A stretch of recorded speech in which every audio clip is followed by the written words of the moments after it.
Chapter 728. From the Pingjiang district in the southwest of Xia City to the Lilan district in the northeast, there was a large diagonal that ran through the entire city. Normally, this traffic line was known for being busy and congested. Luo Nan rushed out of the classroom. He grabbed a flying beetle before most people got off work and hurried over to the Shangding building. The road conditions were much better than normal at this time, but Luo Nan only felt that it was slow. At this moment, he especially missed the days when Qin Ikuan and God accompanied him, especially the latter's flying car. It was fast and stable, and it could reach the destination in one stop. It was much better than the metal worms that were circling between the buildings. Luo Nan sat in the car. He was clearly going in a straight line, but he had to make turns. It was hard for Luo Nan to not be impatient. Luckily, Octopus was always online, chatting with him. They're going through the reward channel. They even sent photos and some photocopies. There's no need to doubt the authenticity. It's just that they don't think highly of my title as an agent, so they want you to personally negotiate with them. Thank you, bro Octopus. At this very moment, the bit of resentment regarding the paternity test had long since been tossed beyond the highest heavens. Luo Nan only had gratitude towards Octopus. Deep gratitude. The reward channel the two spoke of was the mission reward area on the official website of the Ability User Society. It was the only official channel for ability users, their various powers, and organizations to realize employment. Luo Nan's grandfather's notebook was hung here to accept the reward. It was Octopus's doing. It happened at the end of September last year. At the time, Luo Nan had just finished his first mission after joining the Xia City branch. He went to the sanatorium to visit his grandfather and unexpectedly reunited with Octopus, who he had cooperated with on the mission. Luo Nan admired Octopus's ability to concoct drugs. Octopus, on the other hand, was very interested in Luo Yuandao's nerve-strengthening drug formula and the corresponding theory in Luo Yuandao's notebook. The two reached an agreement. Octopus would help Luo Nan concoct the drug, and Luo Nan would authorize Octopus to make a rubbing of the notebook for in-depth research. Later, Luo Nan rapidly broke through the limits of the self-format. Drugs and whatnot were no longer of use to him. Octopus kept on studying Luo Yuandao's notebook and published many papers one after another. He could be considered the first person to open the door for formatting theory. Both sides of the transaction were interesting people. Luo Nan's drug concoction had been set aside, but he believed that Octopus's research on his grandfather's notebook provided solid proof for the value of formatting theory, so he was very satisfied. As for Octopus, the drug concoction conditions he had originally agreed to were now useless, but he didn't want to take advantage of Luo Nan. So he paid out of his own pocket to rent a long-term advertising spot in headquarters' official bounty area, offering a bounty for the whereabouts of Luo Yuandao's notebook. Octopus had mentioned this matter to Luo Nan before, but Luo Nan had forgotten about this matter after half a year had passed until today. Compared to the restless Luo Nan who had heard the good news, Octopus, who had originally intended to use this to make up for his crimes, had regained his rationality earlier. He fiercely gave Luo Nan a heads up, since the other side has proposed negotiations, they certainly won't be satisfied with the bounty on the list.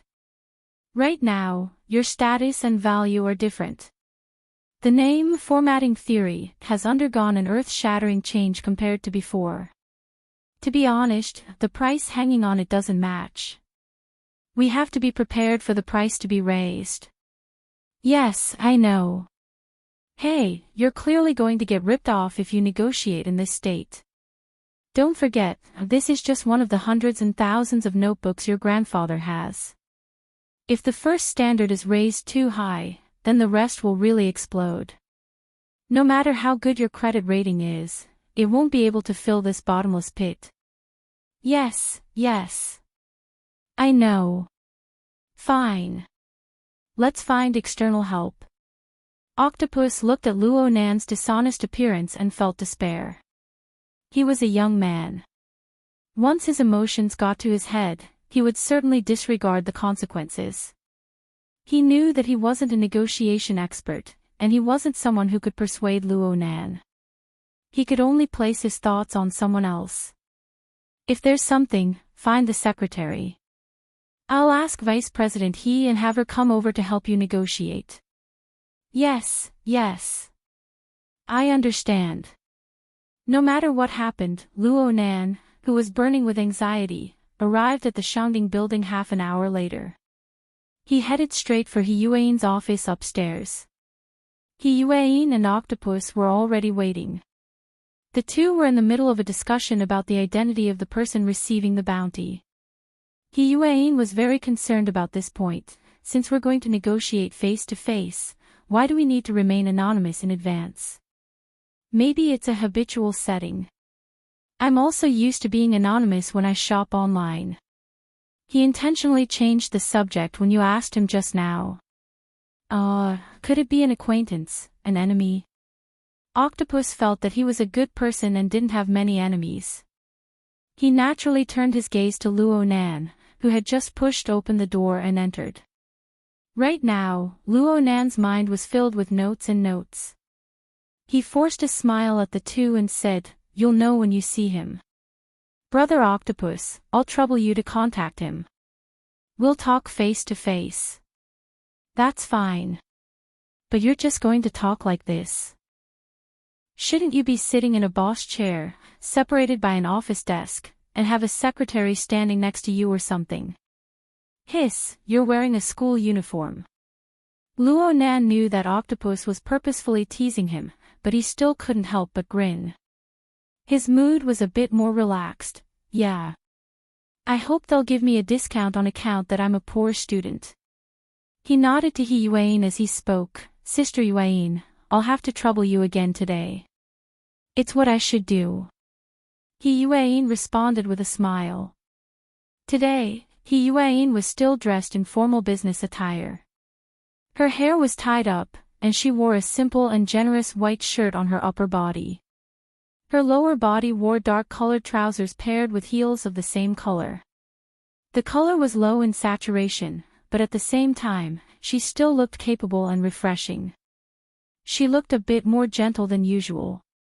Needless to say, this kind of makeup, her slightly drooping cheeks, her solemn and dignified aura, and she quietly stood slightly behind Luo Nan. She really did have the style of a first-class secretary. It was just that the school uniform of a certain someone in front of her was too out of character. "I'll be in charge of communication. You'll be in charge of showing your face. Secretary, he will be in charge of negotiating the price. The division of labor is clear. We can't interfere with each other. Especially when negotiating the price. Do you understand?" The three people stood in front of the office desk. Octopus opened up the communication function of the official bounty channel. Since this wasn't an instant communication, Octopus didn't expect Luo Nan to pick up immediately. He seized this time to brainwash Luo Nan with high intensity. Luo Nan let out a breath and was just about to respond when he saw the projection in front of him open automatically. It showed that Luo Nan had received the message and had agreed to make a video call. He's here. The gazes of the three people focused on the projection area at the same time. First, a deep blue sky appeared over there. There seemed to be the whistling sound of the wind. The camera here shook endlessly. A face that seemed to be male entered and exited the image several times. It was only after a few adjustments that it finally stabilized. "Oh, Luo Nan, Boss Luo. I see the real person." It really was a male. He spoke in a slightly resounding tone and spoke in a familiar manner. He felt like a rather extroverted person. Truth be told, this person's appearance was a bit simple and clumsy. His forehead was quite a bit wider than an ordinary person's. His eye sockets were deep, making his forehead look like a deformed bulge. It was quite eye-catching. Luo Nan subconsciously examined him. "Oh, why does he look a bit familiar?" Have I seen him somewhere before? A thought suddenly sprouted in his mind. Before he could react, he heard Octopus groan to the side, "Crap." The person in front of him had already cracked a smile at this time. He laughed happily. "This is the first time we've met. But you should have heard of me before. I'm a horned demon." "Aw." Luo Nan was stupefied when he suddenly heard this title. That's right. He really had heard of this name before. Just an hour ago, Mr. Bai was drinking and discussing heroes. He had even mentioned this person. The Horned Demon was the only one Luo Nan had never seen out of the several veteran B-rank psychic types in Xia City. Hold on. They were from the same branch. This should be a good thing. Why did Octopus say crap? Right when Luo Nan was confused, the Horned Demon's line of sight had already shifted. It streaked across Octopus's face and finally stopped at He Yuan. His long and narrow eyes, which appeared especially bright and clear, froze. Then a smile blossomed on his face as his entire face revolved around these eyes. "Oh, oh, oh. Look what I see. A beautiful woman. A woman." The Horned Demon's tone became even more resounding, so much so that there were signs of his voice breaking. He was like a lousy opera singer who began his performance in front of the camera. "I don't know how to address this lady. Wait a moment. Let me guess. I don't know anyone from the branch, but there's such a stylish beauty. Don't tell me she's the legendary vice president of the Burners, someone's professional secretary, Mrs. He Yuan." Wasn't his performance a bit too exaggerated? Luo Nan's brow subconsciously wrinkled, and the Horned Demon's face abruptly disappeared from the camera in the next second. This time the camera followed up in a timely manner. It scouted down and captured the figure of the Horned Demon. The camera only reflected the back of the Horned Demon. This was because the Horned Demon's knees and hands had fallen to the ground, ignoring the filthy dust and mud. His head heavily smashed onto the countless wrinkles of the red earth wasteland. At the same time, he loudly shouted, "Grandma Yuan, I'm sorry." Luo Nan was stupefied, but He Yuan reacted faster as the person directly involved. She whispered in his ear, "I'm going to hide for a bit." Then she flashed out of the door. On the other side of the camera, the Horned Demon straightened his upper body. He raised his hands in an exaggerated manner before knocking them down again. He was still shouting, "Grandma Yuan, I'm sorry. Grandma Yuan, I'm sorry." After shouting 3 times and kowtowing 3 times, the Horned Demon crawled up from the ground. He patted off the dust and mud as if nothing had happened. "Done. What's going on?" Luo Nan was really confused. No matter how much he imagined, no matter how detailed, it was impossible for him to think of this situation. Octopus held his forehead with his hand, covering half of his face. He lowered his voice and said, "This is the reason why the Horned Demon lingered in the wilderness. Back then, he suffered a crushing defeat against Her Majesty Empress Wu. The agreement he accepted was that he would kneel down and shout at Grandma, I'm sorry, 3 times whenever he meets a woman within 3 years. Only he could endure this kind of condition. Her Majesty Empress Wu. Right now, it's not related to Empress Wu, right? On the other side of the projection, the Horned Demon wiped his forehead in passing, but it made the mud even clearer. He didn't care. At the very least, this was what he said, right now, it's about the bounty. You guys only put up 10 points. This is too insincere. With Boss Luo's current status, it shouldn't be a problem to multiply it by 100, right? 1,000 points. Why don't you just rob a bank? Octopus slammed the table. You think selling you is worth 1,000 points? The Horned Demon simply didn't respond to Octopus's words. He extended 3 fingers and shook them in front of the camera. Also, the 3 kowtows before were solid enough. Isn't it interesting to watch? Hee hee. That's not free. 3 times. Raise it by 3 times and this notebook will be yours. Chapter 729. Increasing it by 3 times would make it 3,000 points. Frankly speaking, Luo Nan didn't have any special intuition when he heard the number that jumped out of the horn demon's mouth. This was because he had yet to establish a direct perception of the purchasing power of honor points. Octopus slammed the table at this time. Horn demon, what the hell are you doing? Is the ability user society going to collapse? Are the points useless? Are UF** King dreaming? Oh my, now that you're following a new boss, even a soft octopus can explode with thorns. The horn demon mocked mercilessly. He turned to Luo Nan and made a zipping motion with his mouth. Shut him up, or else we can multiply the number. Luo Nan stared at the image of the horn demon. Common sense finally struggled out from the depths of his restless heart and arranged into a series of normal logic. The price of labor in the ability user society was relatively stable. 1 to 2 points could be used to hire high-level professional support personnel to carry out non-combat missions. 3 to 4 points was basically the highest reward assigned for a group combat mission. 5 points and above could be considered a high reward. 10 points was a sky-high price. Usually, it was the price paid by extraordinaries or the use of high-level public resources. If it was a bit more mundane, 1 point could be exchanged for 1 million according to the market price of credit points. However, this was a publicly recognized price that was lagging behind. Practically no ability user would do such a stupid thing. Luo Nan opened the credit system due to the negative value of his points during the 2000th miss incident. His credit limit at the time was 1,000 points. In theory, that was an overdraft of his strength and potential at the time. It was the highest evaluation. In this sense, Octopus had a basis for saying that the horn demon wouldn't be worth 1,000 points even if he sold himself. Of course, Luo Nan's credit limit was 1,800 points.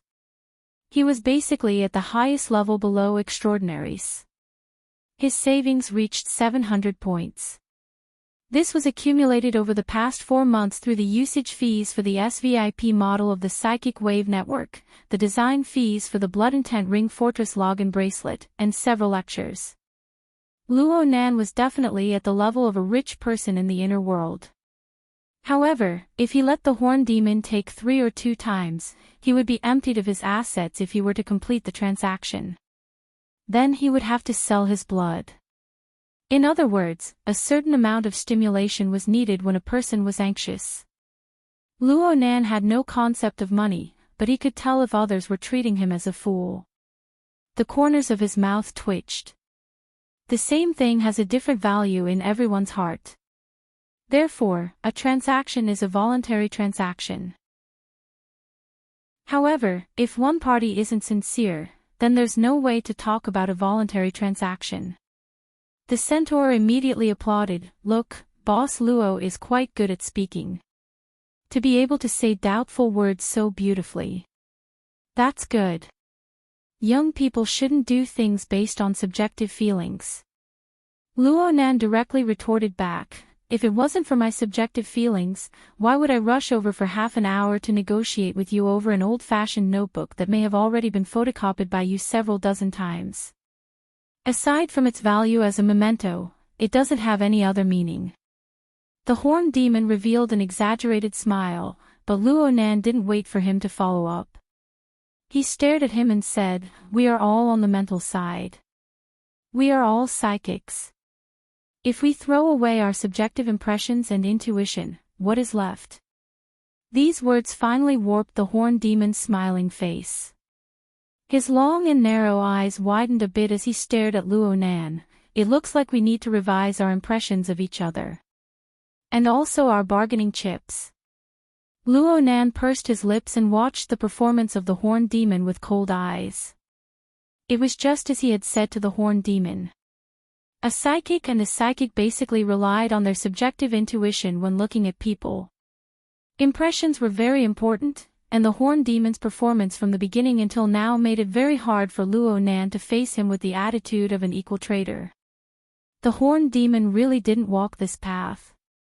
He widened his smile once more and a strange voice came out from his throat. Hua, I really don't like the look in your eyes right now. The reason why I'm still able to maintain my communication with you is because my thirst for honor points is even stronger. Also, you need to maintain your respect for your seniors, kid. Otherwise, you will very likely regret your impulsive attitude. I'll pay attention. Luo Nan responded indifferently. TSK, it looks like you guys have some misunderstandings about me being low-key before.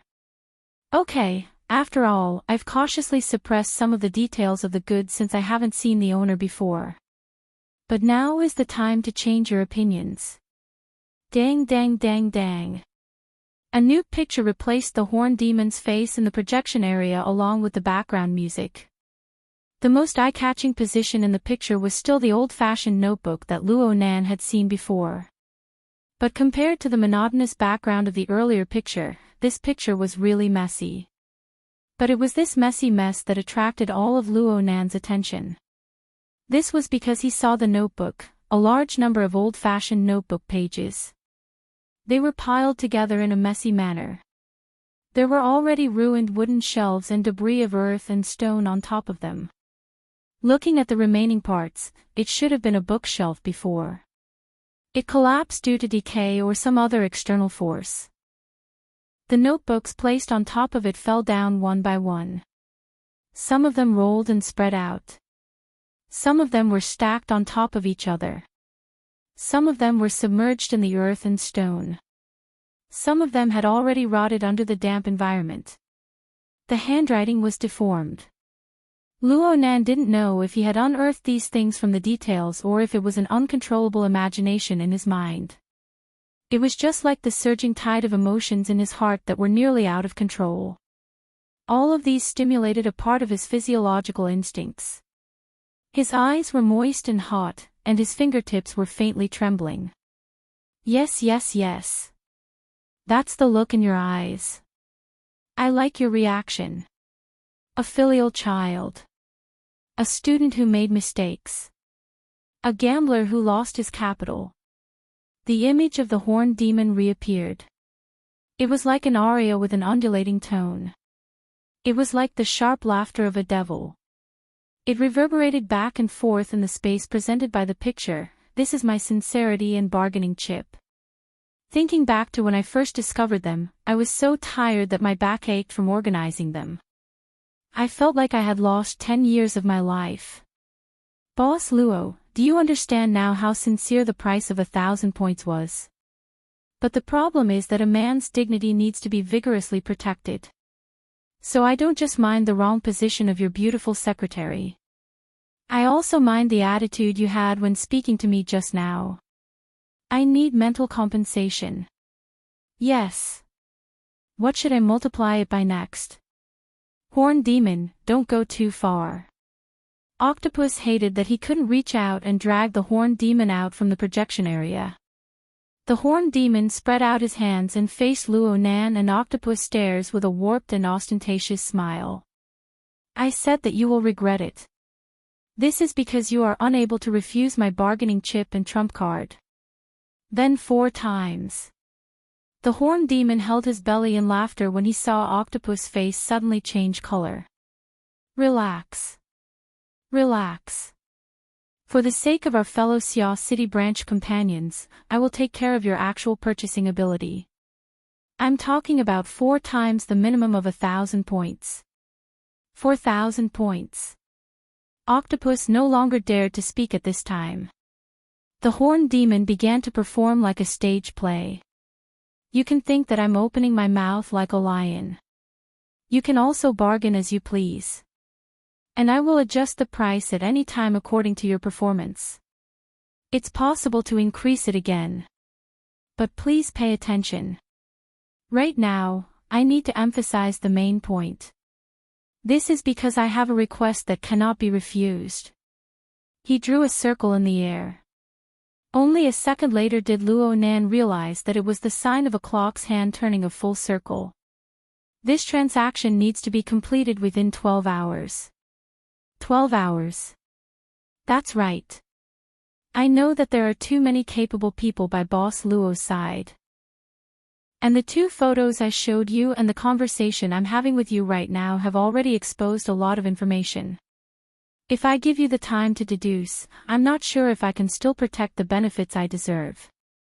The horned demon put on a calm demeanor with great difficulty, but he was narcissistic in the next second. And I'm a sentimental person. If you really bring out old man you and let him argue with me, maybe I'll become soft-hearted and agree to lower the price. I'm also taking a risk, okay? So, 12 hours. And this is calculated from the time I came into contact with Octopus. That's right. Our negotiation time is also counted. You can negotiate with me for up to 11 hours. Whether or not you have time to pick up the goods is another question. Wait, there's more. The horned demon raised a finger before Luo Nan could respond. In order to see your sincerity, I need a down payment.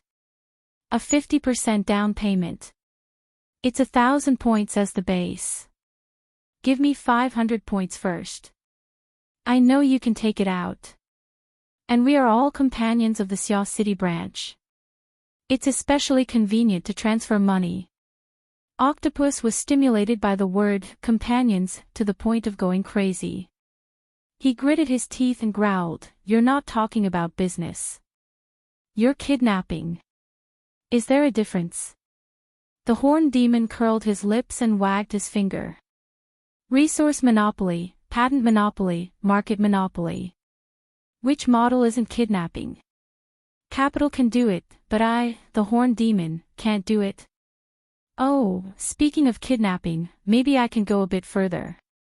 For example, like this. The horned demon snapped his fingers.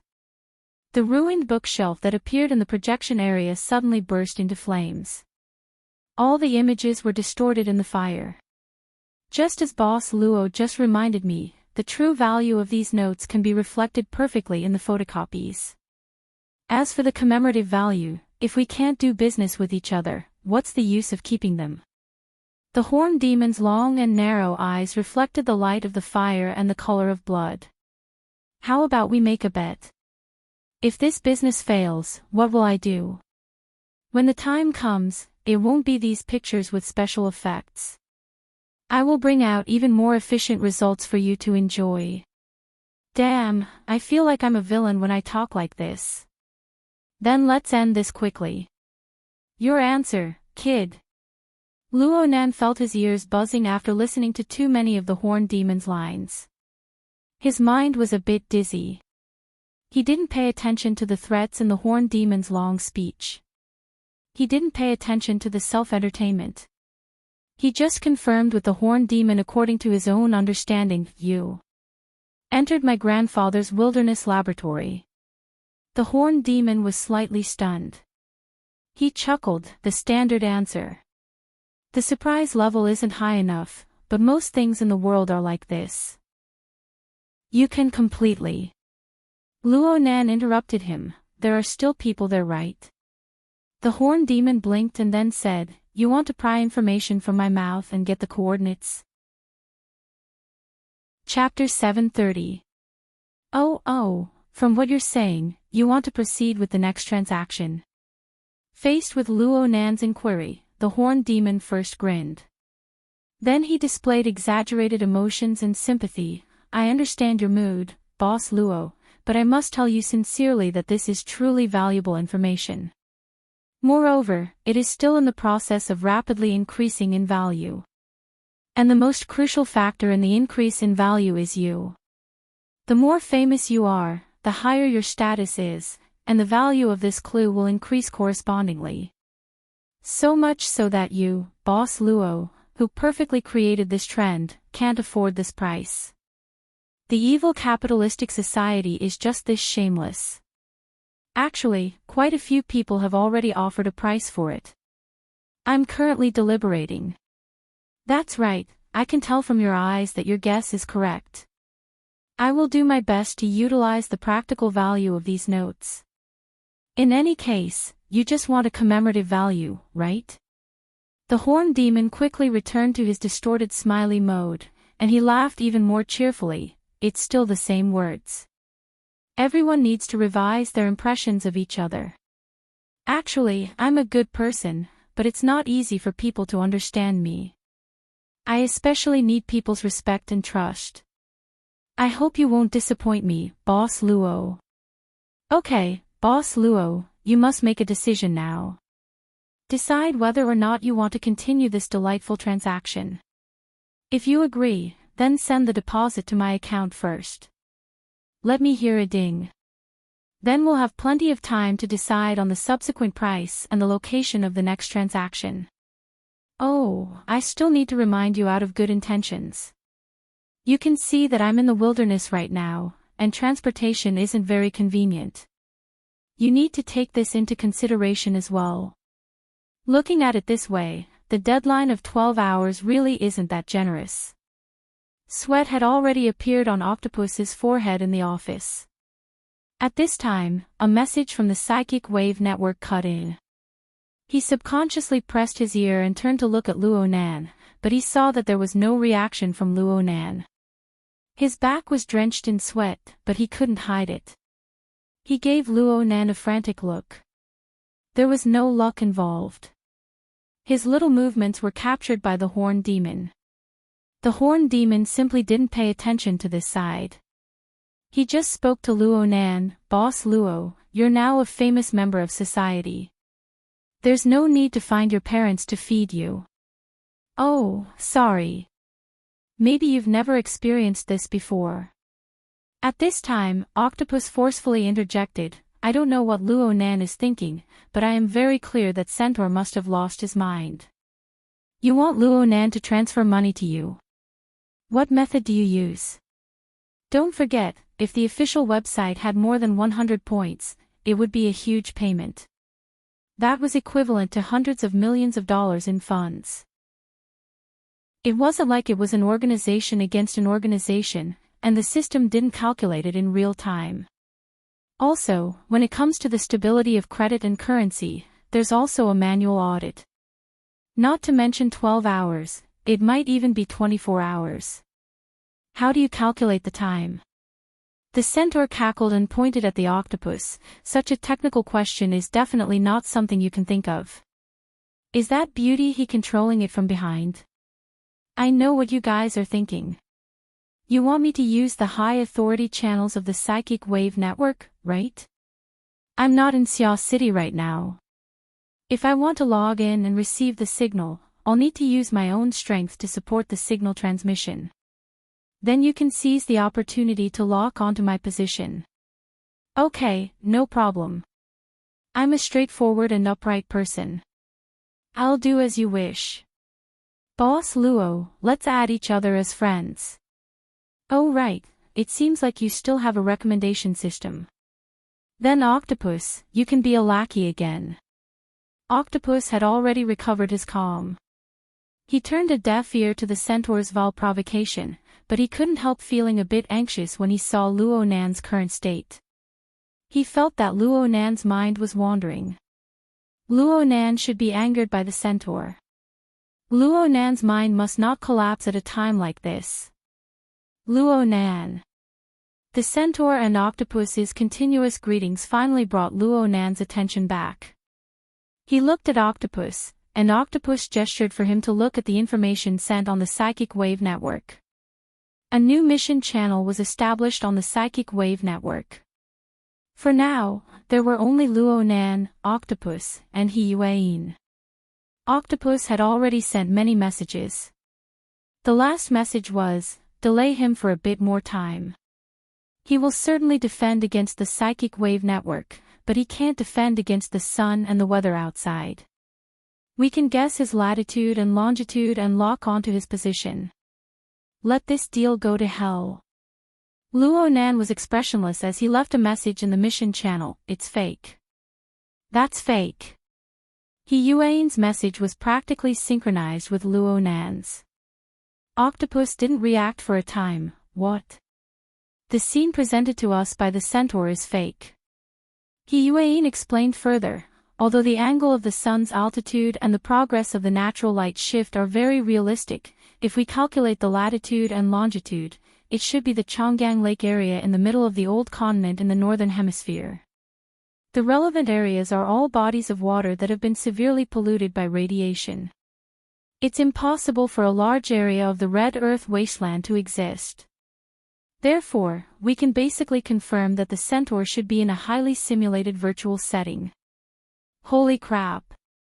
Octopus's mind nearly collapsed again. Fortunately, his mind was still clear. Then let's go check the deal of renting the virtual setting. This kind of highly simulated virtual setting can't be a mobile version of the wild. Damn it, which city is he in? Yes, so he has nothing to fear. The Psychic Wave Network completed the global deployment of relay stations 2 years ago. It can satisfy basic needs such as money transfer, communication, and so on. He can appear in any city in the world. Even if his current position is temporarily exposed, it will be very difficult to track him as long as the network is quickly disconnected. There is also the transaction location he provided. If he wants to get the follow-up payment, he will have to show up, right? Speaking to this point, Octopus smiled bitterly to himself. A drone is enough to settle the matter. Everyone, have you come up with a plan in private? The centaur clapped his hands in boredom. Even if you don't have a sense of time, you should at least have a bit of public morality. Lackey Octopus, I've sent my request and my location to you. Octopus gritted his teeth and transferred the damned friend request to Luo Nan. Almost at the same time, He Yuan reported the location of the centaur, whose city, relay station 4. F***CK. Octopus cursed once again. The centaur really chose a good place. Whose city? Luo Nan still had an impression of this city in his mind. This was the hometown of Red Fox, who taught him the urban stealth technique. In the early years, Red Fox and a group of friends had offended a certain secret order there. But due to the inaction of headquarters and the local branch, the other party wantonly retaliated. Red Fox was barely able to escape and escaped to Xia City. It was because of this that the relationship between the two branches was terrible, even though Hu City and Xia City were both part of the old continent and weren't too far from each other. There would naturally be obstacles if they wanted to borrow the resources there to conduct tracking. So when Octopus heard this result, he nearly gave up all hope.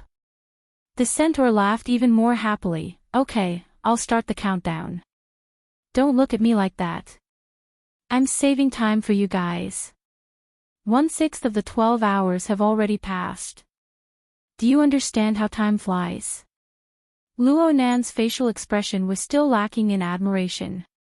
He just pulled up a satellite map of Hu City from the internet and asked He Yuan, which district is relay station 4 in? In the end, the centaur didn't know about the conversation in the dedicated mission channel. He had the absolute advantage and was wantonly releasing a scent that made people unhappy. He stared at Luo Nan and laughed so hard that his entire face was shaking. You have 10 seconds to make a decision.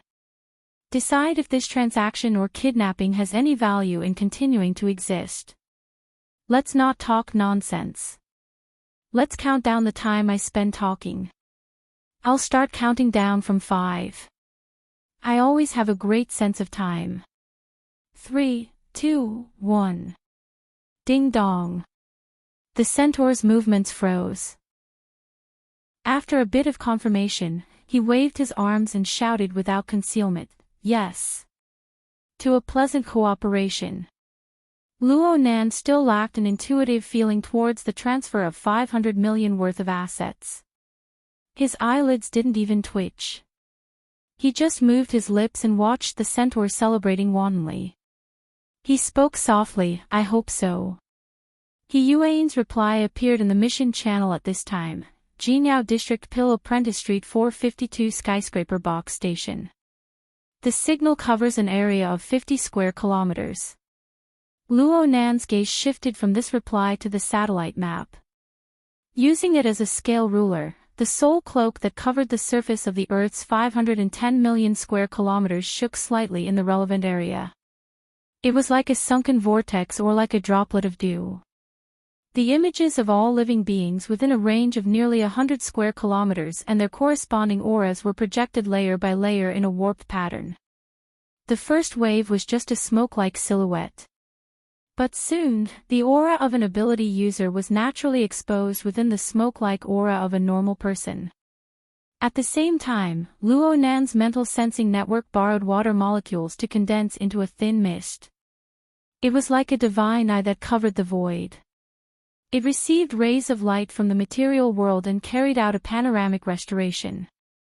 This restoration was in no way inferior to a high degree of realism virtual setting. It was so much so that Luo Nan seemed to have completed a Riven-style jump. He arrived on the bustling streets of Huqing City.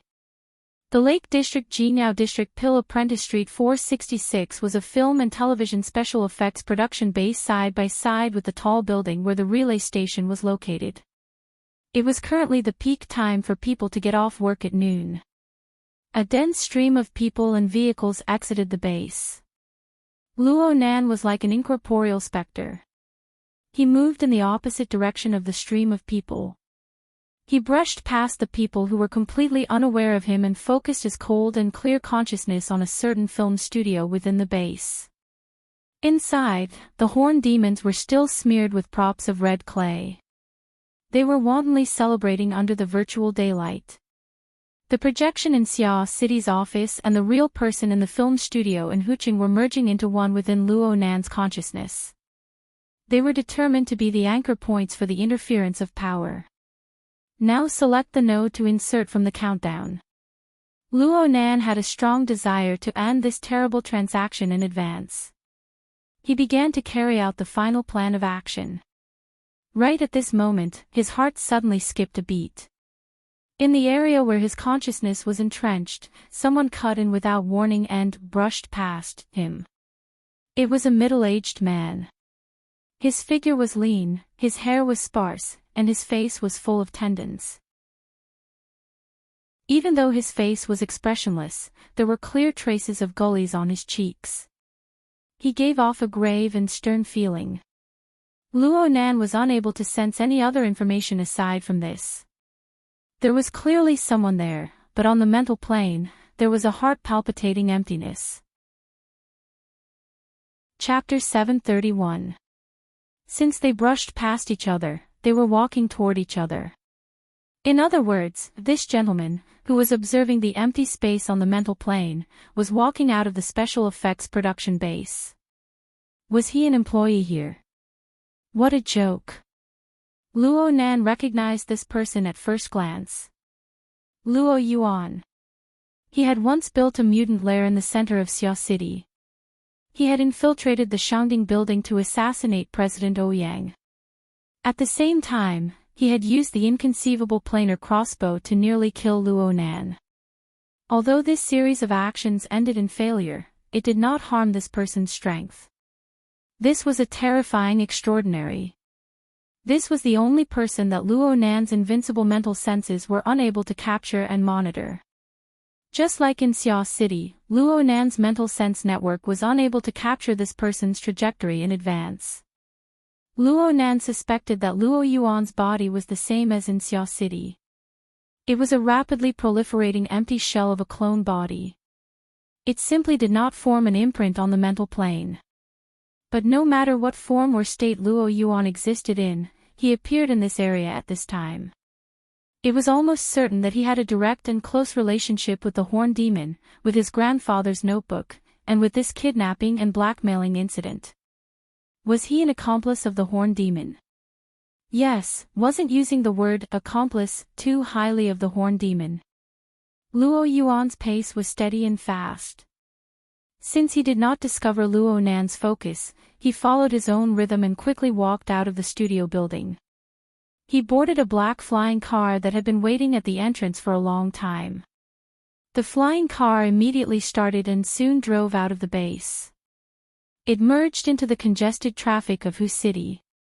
Meanwhile in Xia City, Rue 1, who had just finished school, was as lonely as usual.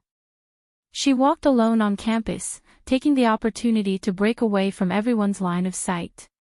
She turned into an uninhabited secluded location and sent a signal to Luo Nan that everything was ready.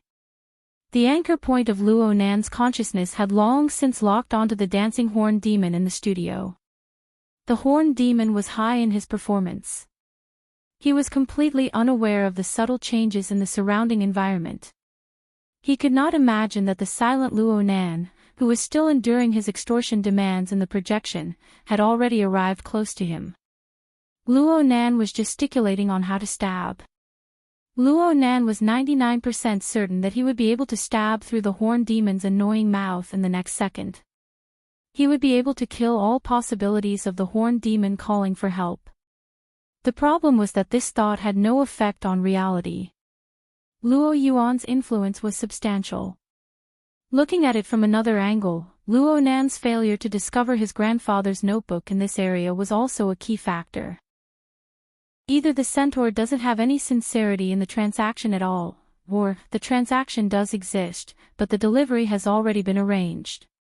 In other words, the centaur isn't alone. He has an unknown team around him. Luo Yuan, who had just left, was a solid hammer. Luo Nan let out a silent sigh. His consciousness floated away, and a strand of his mind fell upon the departing flying car. At this moment, the active water molecules were combining with the cold and humid air flow of the air conditioner in the car, filling the enclosed space of the car and transmitting images and sounds from the other side. The driver who happened to be driving asked, "Isn't it inappropriate to let the centaur be there alone? Why don't I ask little Zhao to come and help?" Luo Yuan sat in the back seat with a straight posture. Only his slightly lowered eyelids showed that his body was in a relatively relaxed state. 2 seconds later, he responded with a rather magnetic hoarse voice, that the treat plan is a matter for the young people. Whether it succeeds or not has nothing to do with me. Since the other side dares to let the centaur take the lead, then let him add a scene there. He has been holding it in for so long that he is going crazy. The driver chuckled, he is originally a lunatic. Ah, sorry.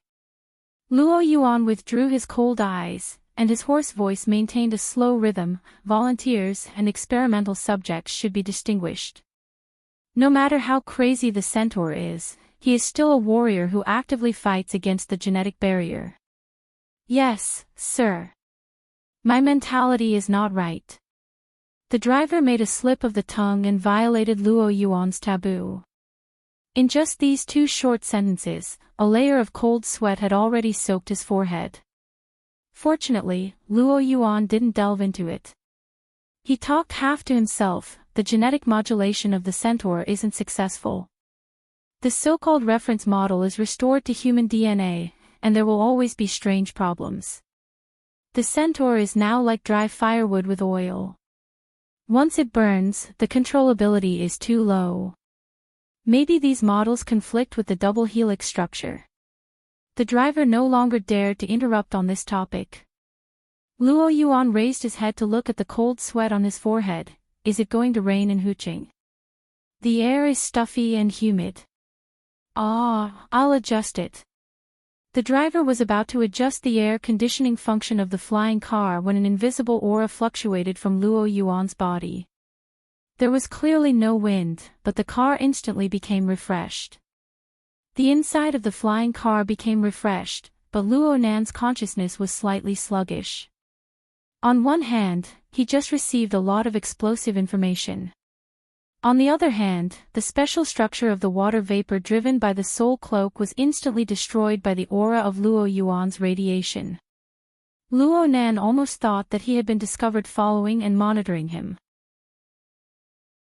Fortunately, it turned out that it was just Luo Yuan's pursuit of a comfortable body. Even so, Luo Nan didn't dare to be like before, unscrupulously using the soul cloak to interfere with the operation. For a strong person like Luo Yuan, his perception of the external environment was exquisite. No matter how small the changes on the material plane were, it was not safe. Luo Nan carefully kept his distance. In this way, the scene and conversation in the sealed car were vague and hard to distinguish. It was difficult to extract effective information.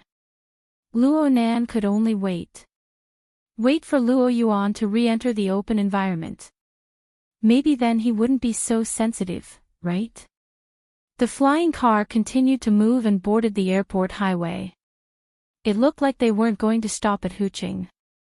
Instead, they were going straight out of the city. Luo Nan looked at the map and saw that there was an airport in that direction. They could also directly enter the wilderness.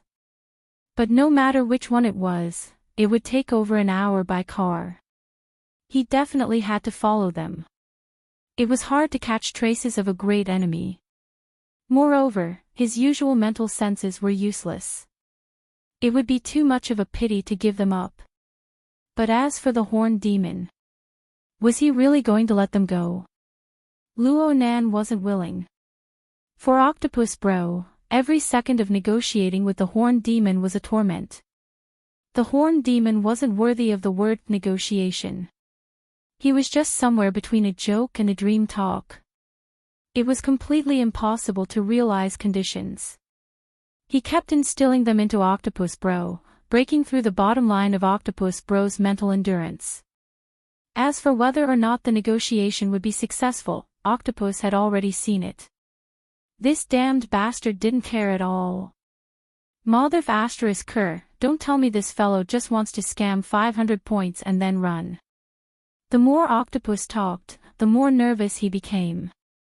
He didn't know if it was fortunate or unfortunate.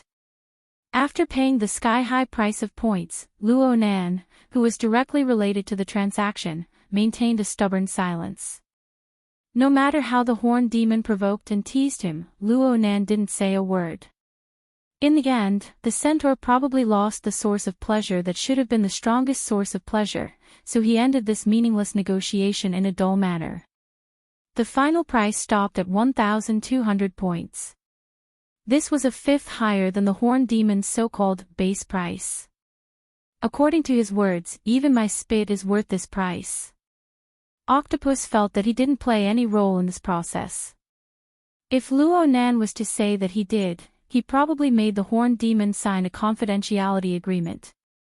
He asked Octopus to ensure that this sky-high price of kidnapping and extortion was completely sealed off from the outside world. The 200 points above the base price was given under this name. Alright, these minor details were meaningless. Octopus finally confirmed the terms of the agreement. According to the conditions stipulated in the agreement, Luo Nan would send a special person to Hu City within 9 hours to receive the 12 notebooks that the horned demon had dug out from Luo Yuandao's wilderness laboratory. 2 of the notebooks were relatively intact, but the remaining 10 were more or less damaged. On average, 1 notebook is exactly 100 points. Thinking about it this way, don't you think it's not that expensive? The horned demon began to show off. If I convert it to credit points, then it's 100 million. I'm using this to buy your life. Do you think that extraordinaries won't be interested? Oh my, I'm so scared. How about this? As a bonus for the deal and to mend our relationship, I will provide you with a copy of the excavation site. We already have our notebooks. What's the use of having a copy? Octopus began to curse. If he didn't do this, he wouldn't be able to vent the resentment in his heart. The horned demon laughed heartily. Octopus, your brain capacity has probably shrunk from taking drugs. I'm not a professional archaeologist. Who would have the time and energy to preserve these tattered notebooks? Many days have passed in between, so quite a few notebooks have been damaged a second time. The things preserved by the photocopies from back then are a bit more complete. What do you guys think? Octopus didn't know what Luo Nan's mood would be when he heard these words. In any case, he kicked the office desk next to him after he cut off the communication. Horned demon, this madman. He's crazy. Luo Nan was startled awake. He subconsciously advised, Bro Octopus, don't be angry. If I'm not angry, then I'm a dead man.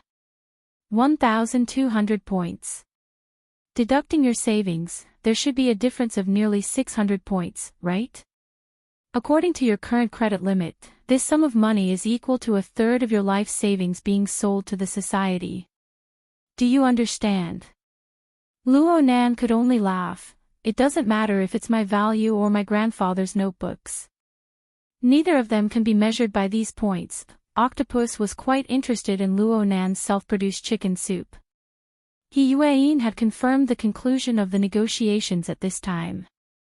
She pushed open the door and entered. She looked straight at Luo Nan. As a senior member of the Xia City branch, the attitude and stance of the Horned Demons are worth discussing. I have already notified President Ouyang, Her Majesty Empress Wu, and Old Yu. We will first have a small meeting to analyze and make the corresponding arrangements. If Mr. Luo has any questions or requests, you can raise them at the meeting. Everyone can solve them together. Chapter 732. Octopus heard He Yuan's arrangement. He immediately clenched his fist and smashed it into his palm. He gnashed his teeth. That's how it should be. Ha!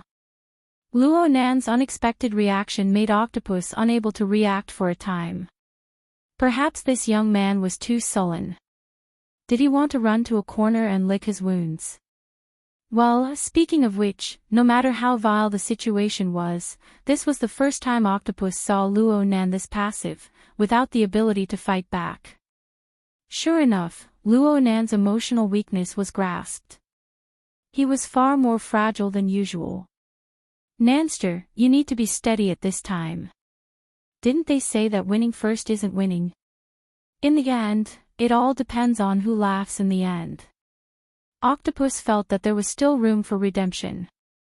He Yuan's meaning was that the three heavyweights of Xia City should hold a meeting to discuss how to deal with the consequences of Horned Demon's actions. In a certain sense, this was tantamount to endorsing and supporting Luo Nan. With Luo Nan's current status, this was obviously worth it. From another perspective, it was because Horned Demon, a genius who grew up in Xia City and was personally taught by President Ouyang and Old Yu, had displayed a terrible stance. It was no different from betrayal. Speaking of which, he had fled into the wilderness in a sorry state because of his bet with Her Majesty Empress Wu. Octopus was sighing when he heard Luo Nan say, Horned Demon's attitude is very suspicious. I need to ponder it a bit. But I'm not too familiar with this person. I won't be able to raise any problems even if I go. In any case, Brother Octopus was involved from start to finish. Some things can be relayed by him. Hey! There's one more thing. It's more important to me. Luo Nan's gaze turned to He Yuan. Horned Demon said that I can't afford the transaction. He Yuan understood. Mr. Luo Yuandao's Wilderness Laboratory. Yes. I heard my aunt say that when grandfather was in the wilderness, he migrated with the tribe of vagrants. There were many laboratories of various sizes, but most of them were abandoned. The ones that survived were all seized by the Scientific Research Ethics Committee and resold to various wilderness research institutes. If there really is a laboratory that survived and buried notes or other clues in the ruins, I really want to know. Luo Nan rambled on, but he finally understood what he meant. He Yuan nodded, I will send people to investigate. It won't be hard to investigate large sums of money and credit transactions related to Horned Demon. There will be results soon. Luo Nan gave a slight nod in thanks, then he slowly walked out the door. Octopus still wanted to persuade her, but He Yuan stopped him with a look. She only asked, do you need me to arrange a car for you? No, I'm fine alone. Luo Nan walked through the ground floor area of the Shangding building. Most of the people he saw were members of the branch. Luo Nan might not remember many of them, but the vast majority of the people here had attended Luo Nan's classes. It was rare to see Luo Nan appear at the branch headquarters on normal days. They were surprised, and they greeted him warmly. For a moment, Teacher Luo, Professor Luo, Boss Luo, and all sorts of other titles rang out. From beginning to end, Luo Nan didn't say a word. His gaze didn't stray. He walked over quietly, almost indifferently. He had an appearance of keeping strangers away from him. It was hard for the ability users, who were in close contact with him for the first time, to not be able to avoid cursing in their hearts. Those who were a bit more familiar with him found it a bit strange. Who provoked Boss Luo this time? Luo Nan maintained this state as he boarded the elevator. He chose the closest flying car landing platform. The elevator door closed, and the smooth steel plate reflected his figure, which was as straight as a statue. Coincidentally, there was no one else in the elevator other than him. Luo Nan stared fixedly at his reflection in the mirror. His face was stiff and cold, displaying a terrible mood. This was not fake. Anyone who encountered this sort of thing would be unable to suppress the rage in their hearts. However, the pupil of the mirror that connected with Luo Nan's gaze was calm and restrained to the point that Luo Nan himself felt astonished. The eyes were the windows to the soul. The soul hidden behind this window seemed to have been waiting for this scene to happen. He had been waiting for it for a long time. Luo Nan extended his hand and his fingertips streaked across the steel plate.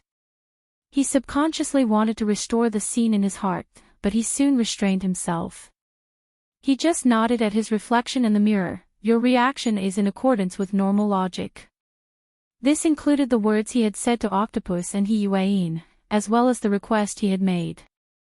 This is the result that the person who planned the so-called treat plan wishes to see. But the ultimate goal of deliberately provoking you like this is certainly not just to make you unhappy. He wishes to use this sort of negative emotion to drive you to do certain things. He wishes to control your actions in a disguised way. What does he want you to do?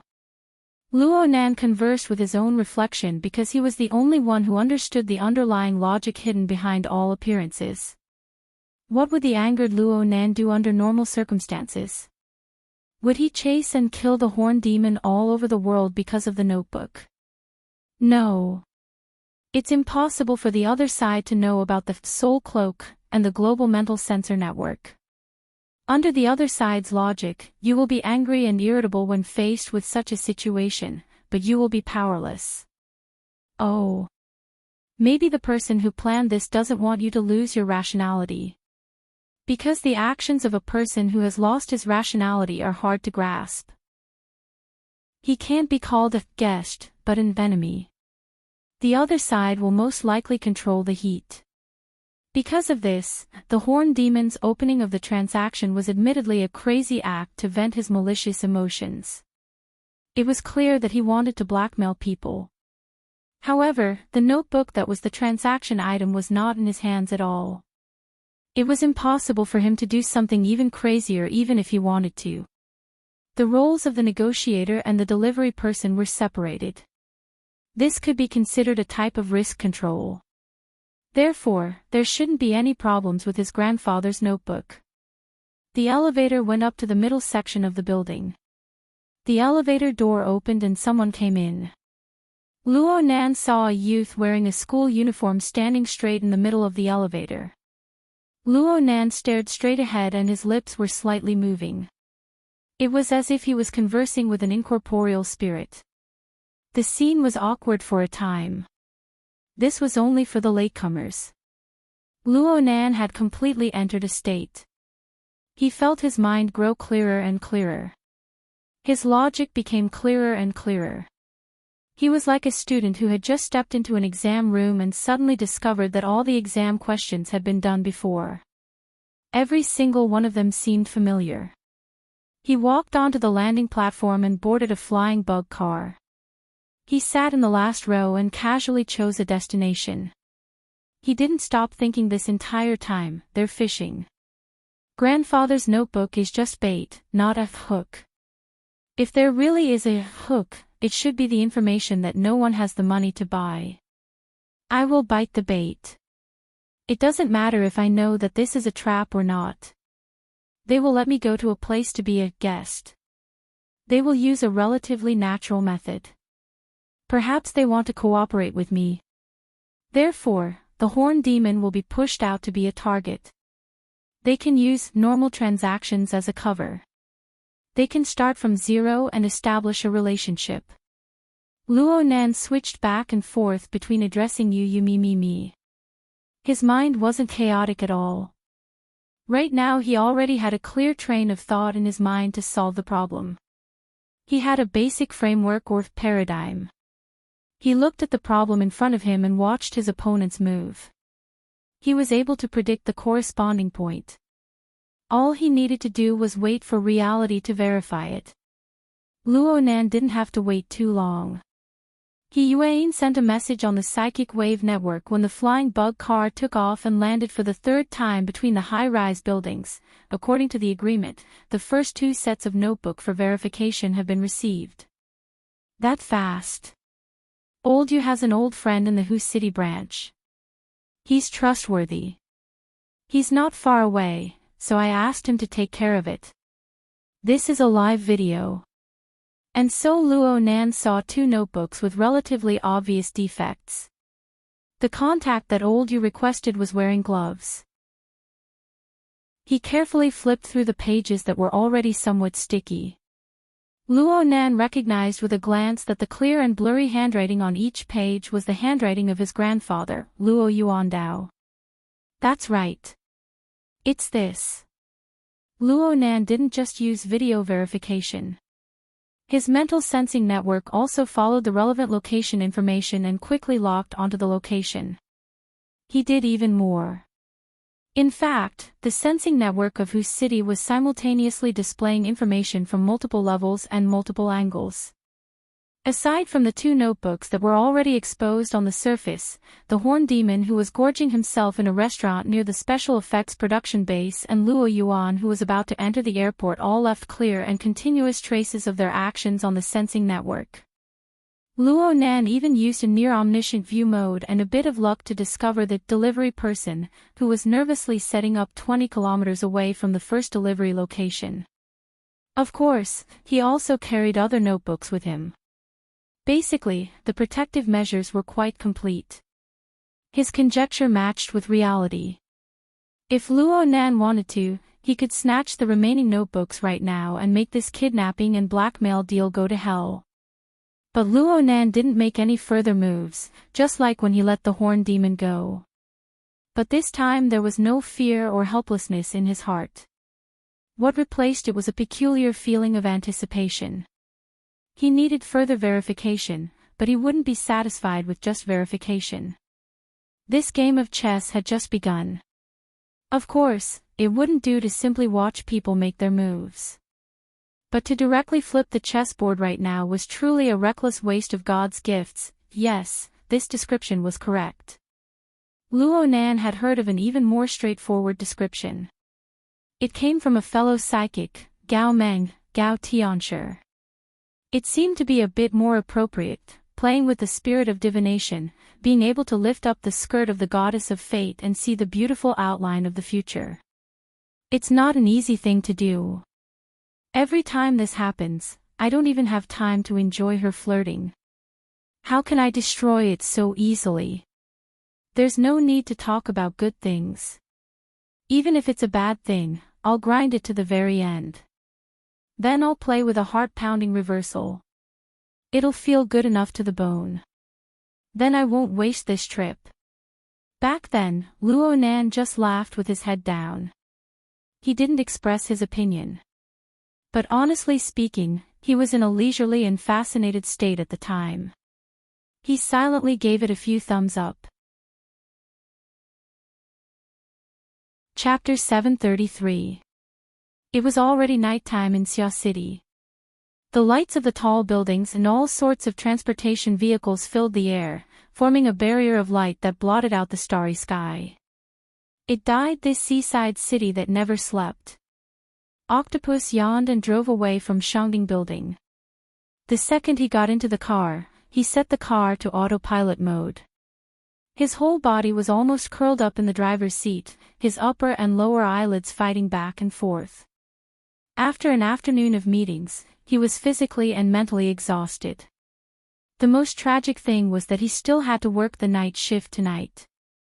I heard that Luo Nan would be able to quit school soon. I'm so envious. I'm so busy that I'm dizzy. Octopus suddenly shuddered. Although Yuan would most likely inform Luo Nan of the conference spirit in time, this matter had arisen because of him. His good intentions had caused a disaster.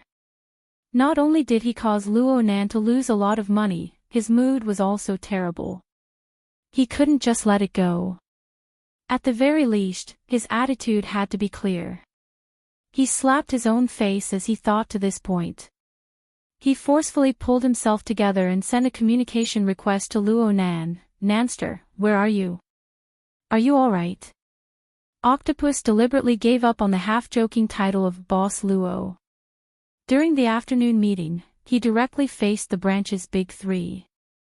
He also listened to Yuan's intelligence analysis. He was able to carefully experience Luo Nan's current level of contact and the predicament and pressure he faced. He felt that the extremely domineering titles like boss and boss, as well as the subconscious expectations, were too cruel for a child who had yet to reach adulthood. Why don't I just take a day off today? I'll go and apologize to him and try my best to comfort this young man's broken heart. Brother Octopus, the meeting is over. Luo Nan's voice was tranquil. It was impossible to hear any fluctuations in his emotions.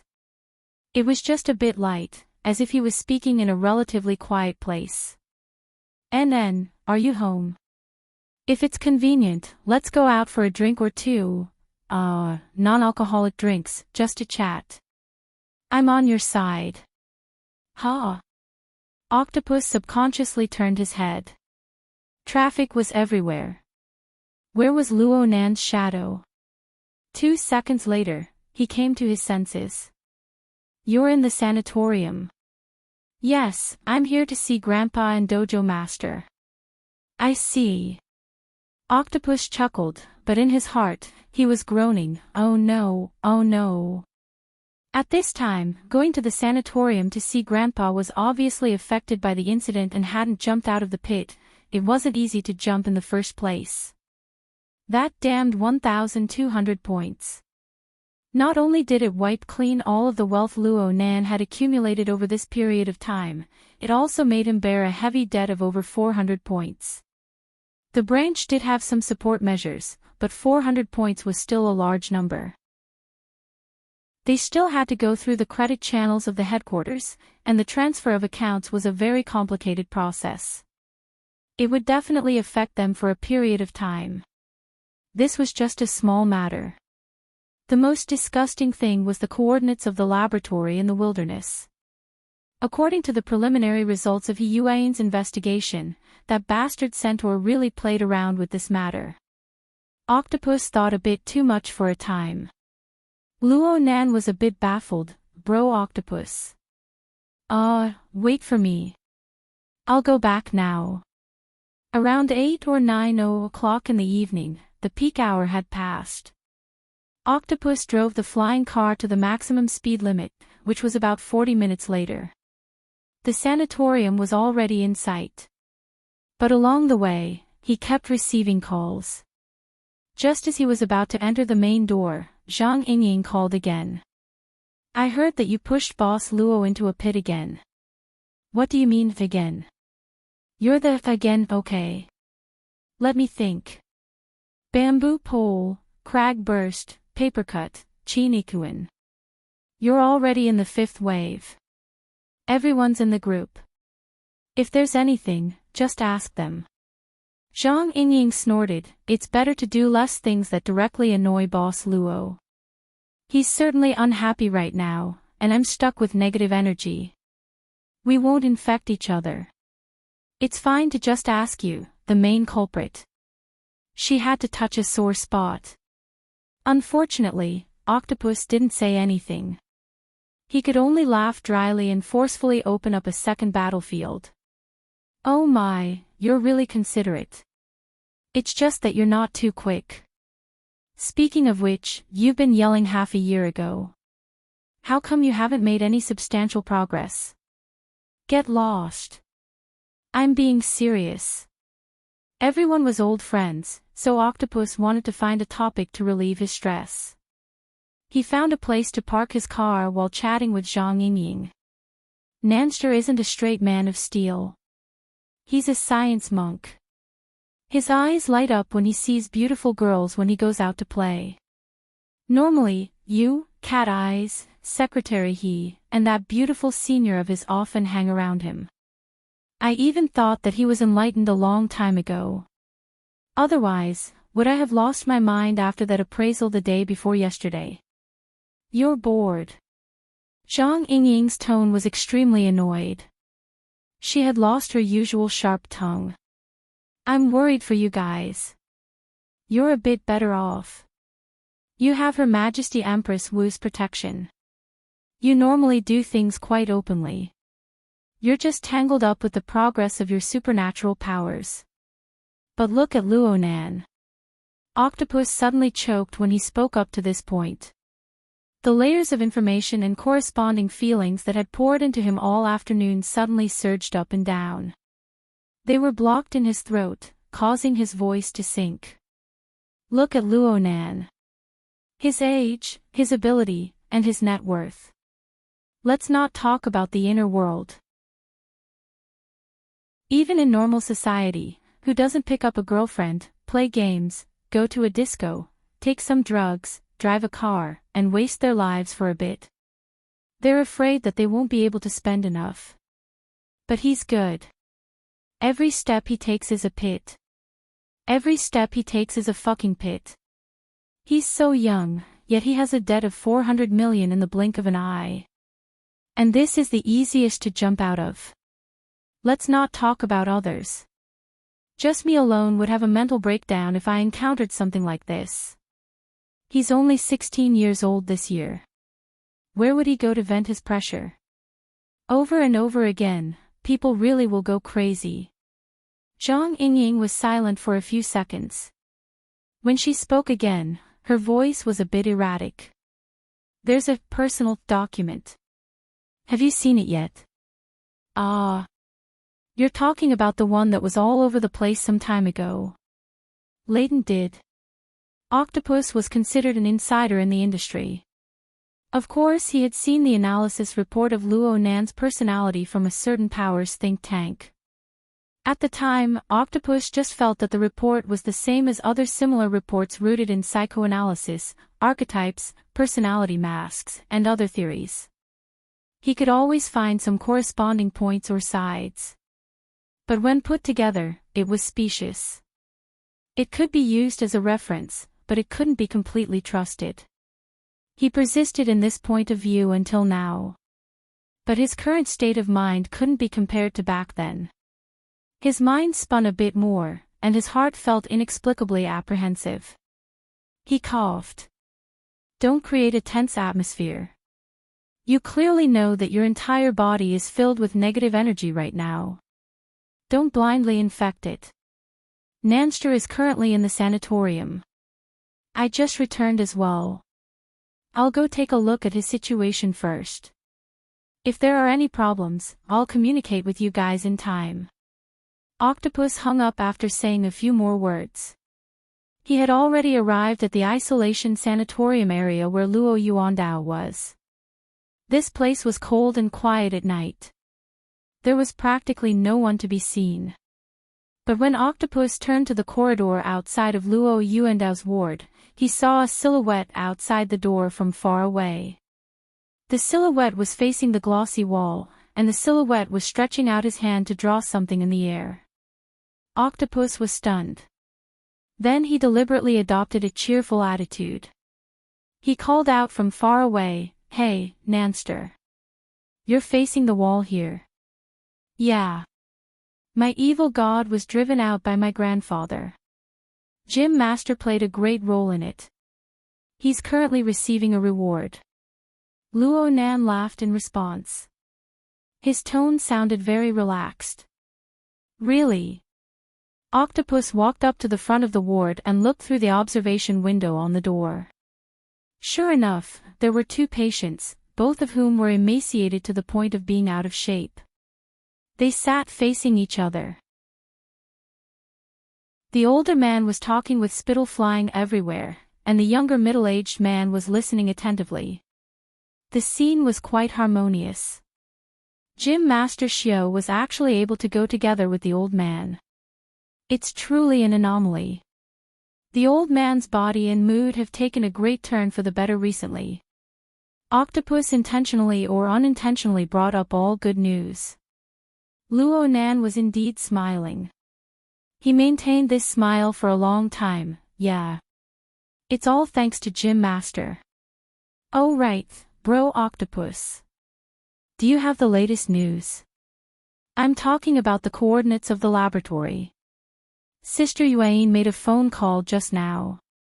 She didn't explain the matter too clearly. Is there trouble again? Octopus originally wanted to completely block out these vexing matters, but Luo Nan's sensitivity and incisiveness made it a bit difficult for him to resist. He hesitated for a moment before saying, "There's no definite news yet. There's just a clue. Secretary, he probably believes that there's no conclusive evidence, so..." What clue? Luo Nan went straight to the point.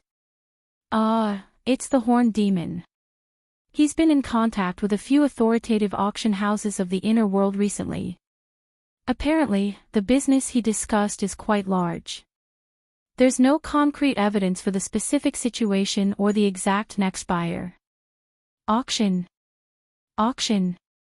Luo Nan muttered to himself, repeating this word many times. His brows furrowed. He seemed to be pondering and distressed. Oh no, there's no point in thinking about this right now. Octopus didn't want Luo Nan to waste his brain power on the grapevine. Just as he was advising Luo Nan, his ear vibrated. He Yuan was calling from the psychic wave network. Octopus was a bit startled. He subconsciously walked a distance away before picking up. Before he could speak, He Yuan blasted him with a question. Have you already arrived at the sanatorium? Yeah. I'm chatting with Nanster right now. Octopus instinctively felt that there was something wrong with He Yuan's attitude. What's his current state? What state? He's average. He's alright. What's wrong? Octopus wasn't too sure, and He Yuan's question made his heart flustered. He Yuan didn't say anything more. She immediately sent him a short video. It was clearly an image taken from the elevator surveillance cameras. Octopus only needed to sweep a glance before he couldn't tear his eyes away. Within the enclosed elevator car, a youth wearing a school uniform was raising his head and pointing forward. His lips were moving as he said something in all seriousness.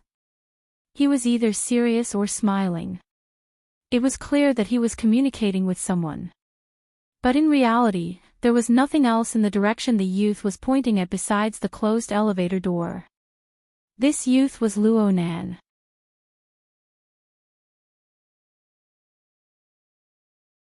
Chapter 734. Octopus walked further and further away during the conversation with He Yuan. He had already arrived at the fire door in the middle of the corridor, covering half of his body. In this way, Luo Nan was more or less alone in the corridor of the inpatient department. It looked like the young man didn't care about the contents of Octopus's conversation. For him, the smooth wall in front of him seemed to be a unique pleasure. Octopus saw Luo Nan pointing at the wall in circles. It was as if there was a complicated drawing that needed him to identify and correct it. Yes, that was it. Luo Nan's fingertips weren't random. They were pointing and drawing in a specific area, seeming to be methodical. A smile appeared on his face as the pointing process progressed. It became more and more obvious, continuing to spread. It gave people the feeling that it was a carefree and refreshing feeling that came from the heart. It made people who saw it unable to refrain from laughing. But just by thinking about the corresponding reality, Octopus felt a chill seeping out from the deepest part of his bones bit by bit. It then turned into a sad and sour chilly wind, blowing at his internal organs and causing them to twist into a ball. F***ck me. Octopus slapped himself in the face. Yuan could obviously feel such an unforeseen event. Her voice became extremely serious. You mentioned the coordinates. I told Horn Demon to contact the auction house. F***ck F***ck. For a time, Octopus didn't know what to do other than spitting out profanities at himself. What's his current state? Octopus gaped. He discovered that he couldn't describe it and he didn't want to. He could only open the Hexier's shared perspective function and let Yuan see for herself. Soon the other side was silent. A long time passed before she said, "You're a doctor. Do you think you can perform a mental test on Mr. Luo without him noticing?" This. Octopus was speechless. Yuan couldn't find a better method in a short amount of time. She could only say, "I'll go consult Mr. Bai and notify President Ouyang and the others. You stay there and observe." The communication ended. Octopus stared blankly for a while before suddenly punching himself heavily in the chest. He was so vexed that he lost his sense of the changes in the outside world. He woke up with a start when someone called out to him. Dr. Zhang. Ha! Octopus turned his head in shock and saw a beautiful woman who was half a head taller than him. A refreshing denim jacket paired with a pair of trousers made of the same material was very handsome and neutral. It was enough to entertain most men and a considerable number of women. But right now, Octopus wasn't in the mood to appreciate this. He was surprised and a little flustered. This was because this tall beauty was none other than Luo Nan's older cousin, the female rock singer Moya. It's okay, it's okay. The corridor is too stuffy. Octopus really wanted to slap himself in the face again. She didn't have a problem with you, so you were just poking at my sore spot. Out of politeness, Moya did not pursue the matter further. In the past few months, Dr. Zhang Yuliang had been in contact with the family quite a few times and had given her grandfather a lot of extra care. After a while, they had become very familiar with each other. If he was in a bad mood, he might have been dumped by his girlfriend. Why use concern to stab him in the back? And in comparison, Moya was a bit more concerned about her cousin. Luo Nan is here too. What's he doing? Waving at the air. Idea, let's start thinking about the painting. When he said this, Octopus almost couldn't control his emotions. His eyes and nose were dry, and he just wanted to find a secluded place to cry. Moya gave him a couple of glances. Her eyes seemed to say, "Are you kidding me?" At this time, she finally felt that the atmosphere was a bit off. Her brows furrowed slightly and her gaze became much sharper. Octopus was an experienced ability user. When he saw that the situation was far from good, he used the powerful control of an ability user to carry out strict control over his expression and body. He revealed a professional smile towards Moya. "It's so late." Miss Moya still came. "Yes. I'm going on a business trip tomorrow. It might be quite long, so I came to take a look. It's all thanks to Dr. Zhang for helping us pass the flexible visitation application. You're too kind. It's what I should do." When did Luo Nan come over? Around noon. I'm not too sure. I just got here. After a few awkward words, Moya didn't see any more clues. Her expression didn't change either. She gave a slight bow and walked over to Luo Nan on the other side of the corridor. Was this luck good? Octopus looked at Moya's back and a bit of expectation floated in his heart. He extended his hand to take off the glasses on the bridge of his nose and pinched the space between his eyebrows. He just hoped that his family's intervention would allow Luo Nan to jump out of his terrible state in time. On the other side of the corridor, Luo Nan wasn't clear about Octopus's mental activity. For reasons of secrecy, Luo Nan didn't allow his new psychic drawing work to appear outside. He only allowed it to be mapped on his retina for reference. The nature of the psychic drawing determined the richness and complexity of the imagery and information. Even though he had personally created it, he was always able to discover more details when he looked at it again. For example, on the silhouette of the giant wolf formed by Wu Jun's portrait and the perspective technique, there was a vague silhouette that appeared like fine gauze. It used to look like mist at night, but now it was clearly a fluttering cloak that shrouded every corner of the work. Was it the soul cape that I controlled? Or was it the sacred cloak of the Xiao Luo order that led to this chain of events? Or perhaps there was a direct connection with his grandfather's crazy and persistent ravings. Luo Nan knew that there was an unreachable distance between him and the standard, successful people of society, when it came to intelligence and calculation. But then again, the schemes of these successful people relied on nothing more than their enormous and complex network of power and influence. They also relied on comprehensive intelligence and precise and in-depth analysis on this foundation. Luo Nan could only concede defeat on a conventional level when it came to these resources and abilities. But if he opened up a different path in the field he was good at, it wouldn't seem to be a bad thing. At the very least, the person who designed this treat plan could never have imagined that Luo Nan would use a completely unscientific method to grasp the corresponding omens and extremely crucial links the night before their plan was truly launched. The cape, Wu Jun, the horned demon, the coordinates of his grandfather's laboratory, the auction, and the information regarding maritime activities that Cat Eyes had obtained from the Wild Inn. It would require a lot of far-fetched imagination to link these elements together. But right now Luo Nan didn't need to imagine anything. Last night, he had already used an even more brilliant and mysterious method to perform an overall pre-reading. Right now he just needed to wait for time and the changes in the situation to catch up to the overly advanced pace of his psychic senses. Looking at the current stage, the opponent's every move was indeed on the predicted point.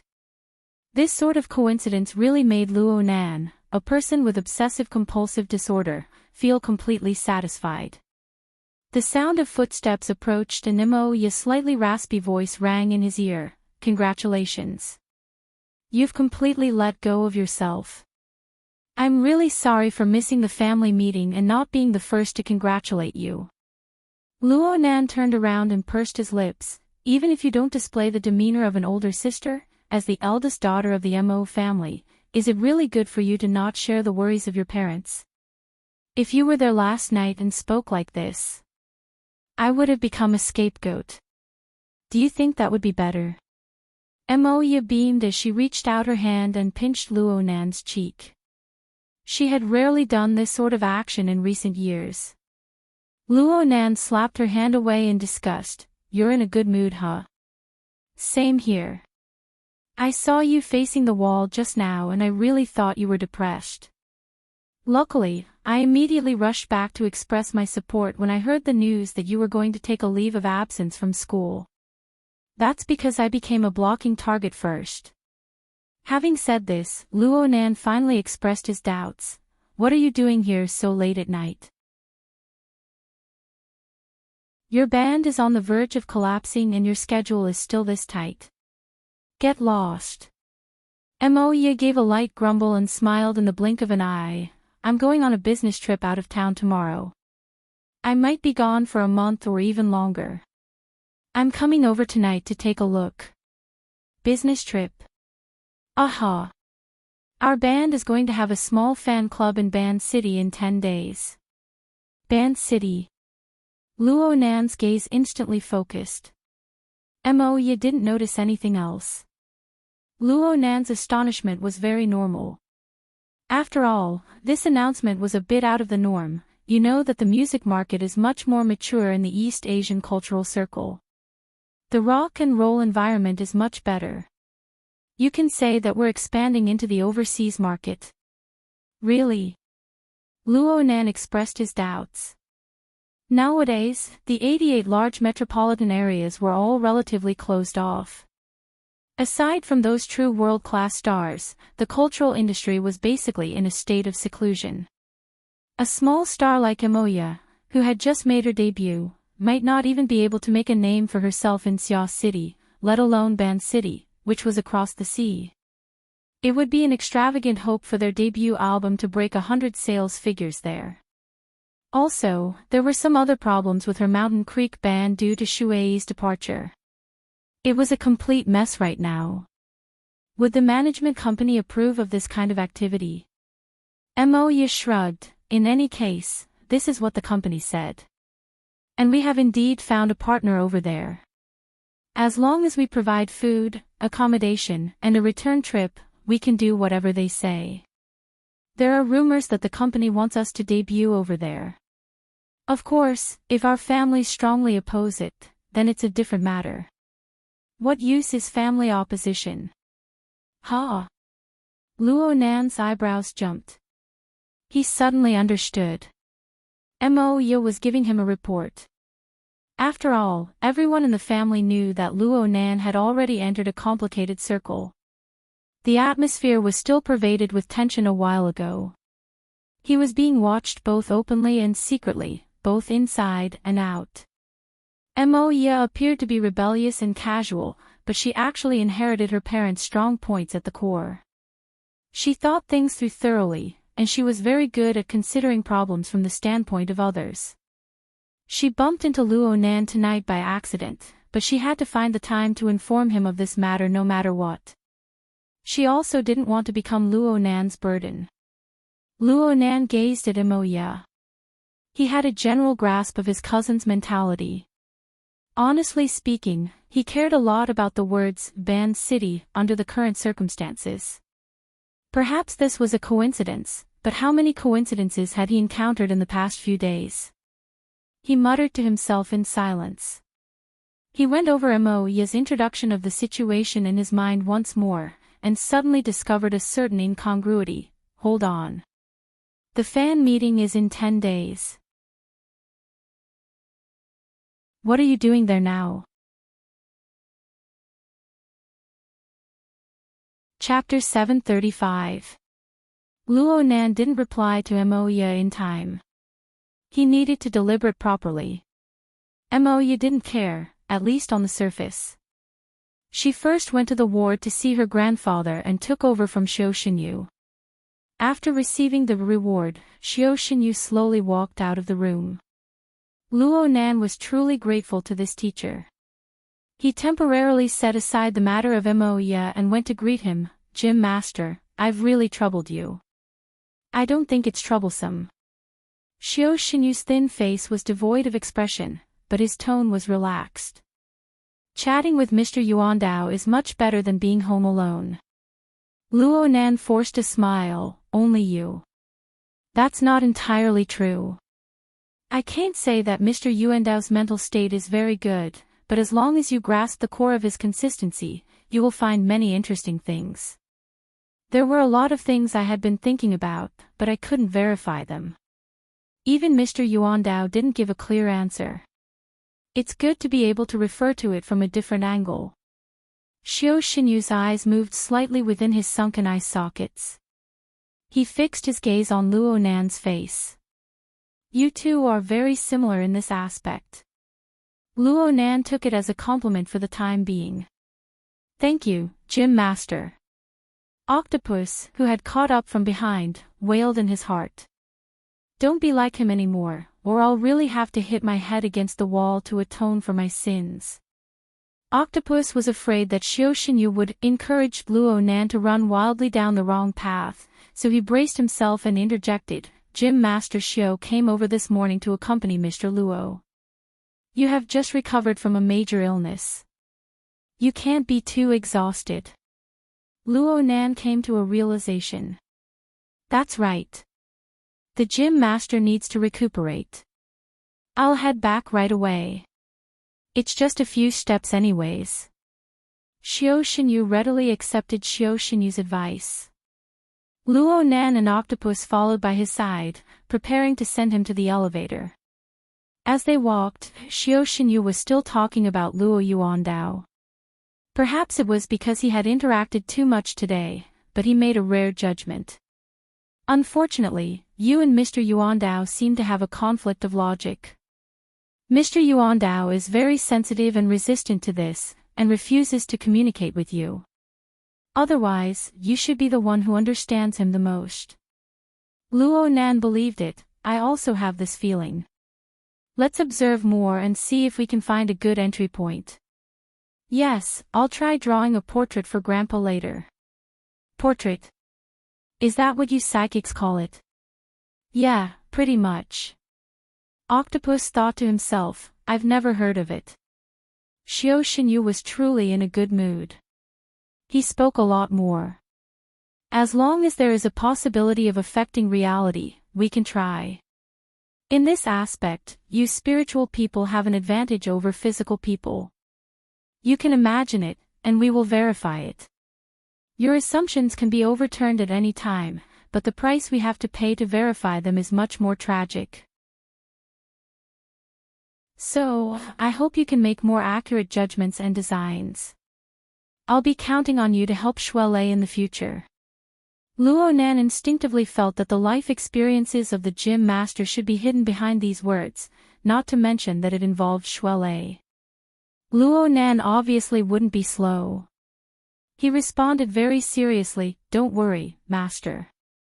Xiao Xinyu nodded slightly and boarded the elevator. The closed metal door separated them from each other's line of sight, but Luo Nan suddenly thought that he could take a portrait of the gym master. He had always been curious as to how the dojo master ended up in such a state of being plagued by all kinds of illnesses with his martial arts cultivation. It was not until the night of New Year's Eve that they found out that it was a genetic problem. When the hospital basically ruled out congenital heredity, strong radiation, and other common factors, the situation became even more confusing. There were some things that were hard to ask, but it was fine to rely on his own observations. It was hard to say whether or not the psychic diagram could reach this step. But this method gave him a clear train of thought. It gave him the ability to grasp key elements. At the same time, it allowed him to examine his own chaotic consciousness. It would be better if he used it more often in the future. From his experiences in learning configuration, he could see that any ability required a large amount of concentration and continuous practice. He also needed precise reflection and feedback. He had the virtual brain system to support him in terms of configuration, so his progress was godly. The psychic diagram was also fine. He would look at the feedback in reality. If it was accurate, then it was accurate. If it wasn't, then it wasn't. If the facts were verified, then the follow-up steps of the treat-to-dinner plan would probably take several days. But if he just used the daily trifling matters around him to practice, he should be able to quickly receive feedback. Then he could layer upon layer, and the results would certainly be decent. Mr. Bai and the others had talked about some common practice techniques in the past, but there were some deviations from Luo Nan's reality.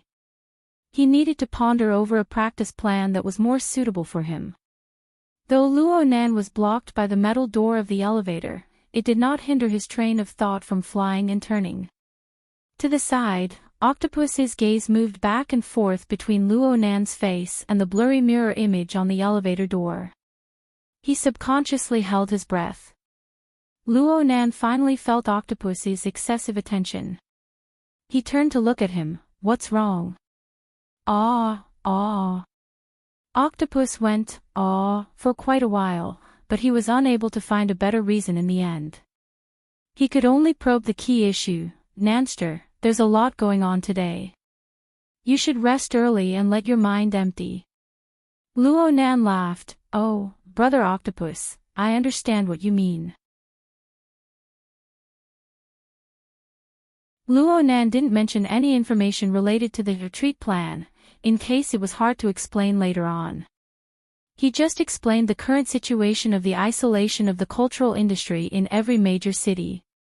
Then he voiced his doubts. The drummer of my sister's band has already left the band. The replacement hasn't gotten used to it yet. They've lost a large chunk of their sales. And it's rock and roll, a niche genre. This so-called fan club is far too unreliable, including something about debuting again in Banching. Does that management company think that throwing money into the ocean is very interesting? So you suspect. Octopus took another breath and raised his eyebrows. He took off his gold-rimmed glasses, and his gaze turned fierce and fierce. Someone's up to something. Luo Nan never expected Octopus to have such a big reaction. He even subconsciously looked back. It's just a suspicion. After all, there are many things in the field of entertainment that involve throwing money and listening to the music. I just want to understand. If we exclude the normal business activities of the company, is it possible that there's someone in the background who's paying for it? Some other scheme. Does our society have connections in the entertainment circle? It would be best if we could inquire about it. Having said this, Luo Nan suddenly recalled that Mingtang culture, which Moya belonged to, had the backing of the Castle Financial Group. And this financial group was actually the cornerstone of the Blood Flame Order's industry in the secular world. At the end of last year, the Blood Flame Order, headed by Lady Halder, had a conflict with a branch of the Control faction that had split off. This was because the Control faction had been operating in the military for many years, and they also had Tian Bang, a great killing machine. Lady Halder's branch was no match for them. She was forced to withdraw from Xia City, and her industry suffered great damage. There was a period of time when she wanted to sell off Mingtang Culture's subsidiary companies that had strong geographical restrictions. This was to avoid even greater losses. But later, in order to maintain the diversity of communication channels with Luo Nan, the plan to sell off the company was scrapped. This was what Lady Halder had personally told Luo Nan. Luo Nan didn't understand or care about how Lady Halder controlled her industry. He only knew that the Blood Flame Order still had a considerable amount of control over Mingtang culture. This was a very good entry point. Of course, Luo Nan wanted to know what kind of results the psychic diagram would show. On the other side, Octopus used his greatest strength to control his fingers. He stuffed his glasses into the pocket of his white coat to prevent them from shattering. He did his best to maintain a smile. Nanster, don't worry. We can't do anything outside of Xia City, but we're in our own territory. If some bastard wants to play dirty tricks, we'll let them understand what it means to be too late for regrets.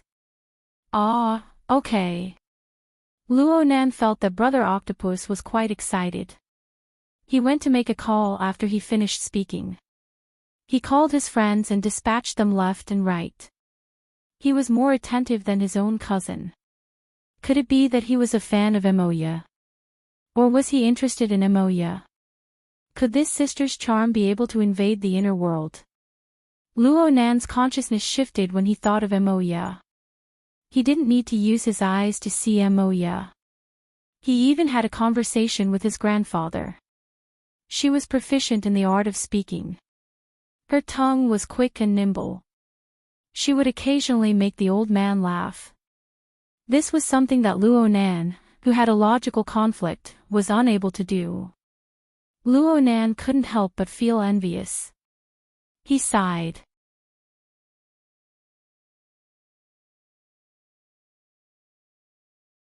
Chapter 736. Reality proved that some things still existed on the ideal level. They were more in line with human thinking and emotional tendencies. Luo Nan drew psychic diagrams for most of the night. He only fell asleep in the wee hours of the morning. He had a rare dream because his thoughts were too active. He was awakened by the vibration of the hexier in this state. He opened his eyes. The sky was just beginning to brighten. He hadn't slept for more than 2 hours. Luo Nan didn't see who the person was. He answered the call in a daze. The voice on the other side carried an unconcealable sense of dejection. We've more or less investigated clearly. Xia City is very clean. It's purely banned city that's throwing money. They won't give us the chance to get involved easily. Ah, Bro octopus. Luo Nan was able to distinguish who the person was now. He spent 2 seconds to connect Octopus's words with last night's situation. Yes, Octopus had volunteered to investigate the driving force behind Moya's trip to Band City. The results were out now. Should he say that he wasn't surprised at all? Of course, no matter how bad Luo Nan's EQ was, he wouldn't say such stupid things. And he really did need detailed information on Octopus. He needed to compare it with the vague image of the psychic diagram he drew last night. What's the specific situation? Oh, wait a moment. Let me clear my head. Luo Nan closed his eyes and slightly adjusted the flow of his blood. He waited for the drowsiness in his mind to dissipate before speaking. Bro Octopus, continue. Octopus had been restraining his emotions this entire time. He weighed his words over and over in order to avoid giving Luo Nan any negative influence. We looked up the relevant calendar. The announcement of the fan club was nominally a part of the Band City Music Festival. The event itself is formal. It is held every year. It also invites all the famous bands and musicians from all over the world, including some up-and-coming rock bands. Mountain Stream shouldn't be qualified, right? Yes. From what we understand from industry insiders, new bands like Mountain Stream definitely don't have the qualifications to receive an invitation. But they can participate at their own expense and make a name for themselves. Luo Nan sighed, but now someone is paying for them. No one can refuse. So who's paying? Lean Century is a well-known music company in Sakura City and even the world. It's a big shot in the industry and one of the biggest sponsors of the Sakura City Music Festival. Octopus's voice finally sounded a little more distressed. Lean has done a watertight job. This year, they had indeed played a game of throwing money around. In addition to the industry bigwigs that they had invited every year, they had also appointed 3 new bands from each of the 88 metropolitan areas around the world to sponsor their trip to Banqing for free. Completely corporate behavior, through normal channels. Yes, that's the crux of the matter.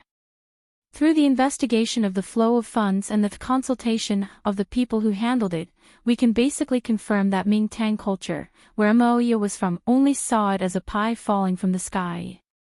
They went with the flow and were completely in a subordinate position.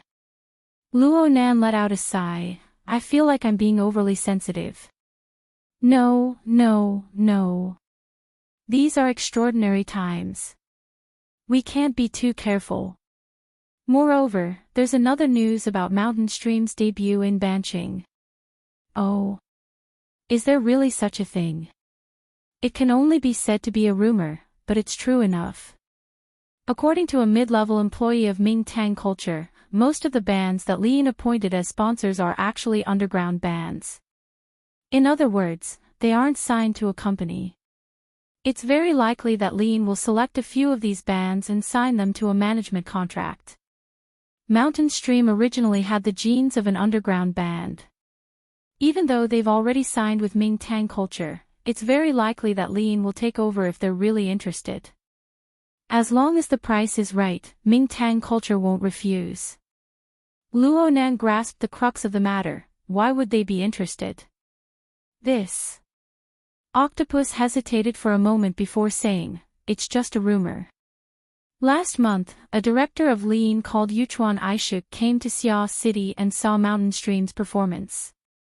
He seemed to be very interested. What's Yuchuan again? Yuchuan Aishuk. He's a well-known figure in the industry. He also has the support of his family. He's rich and powerful. Luo Nan went straight to the sensitive part. Is he interested in the band or is he interested in a certain person? I don't know about that. In any case, after he went back, Mountain Stream's name appeared on the newly released sponsor list. It said that Mountain Stream is the only band out of the 261 sponsored bands outside of Band City that have a signed company. Yuchuan Aishuk. Luo Nan was certain that he remembered this name. Is this fellow related to the inner world? Based on the current intelligence, there are basically no traces of him in the inner world. But at their level, even if they lack extraordinary talent, they are basically inextricably linked to this side. Moreover, Band City is one of the regions with the weakest barrier between the mortal world and the inner world among all the large metropolitan areas. Various orders and gangs are like weeds in every corner. With these as a cover, the influence of extraordinary powers can be considered to be a wild growth. Understood. Luo Nan already had a plan in mind. Octopus spoke again. I'm afraid there's nothing to investigate here in Xia City. It'll take a while for news from Band City to arrive. When is Moya leaving? She's leaving this afternoon at 2 o'clock. But her idea of traveling came too suddenly. There's still a bunch of paperwork to be done. She'll be going to the pier in the morning. Oh, has she arranged for bodyguards? Bodyguards. Luo Nan really hadn't considered this point.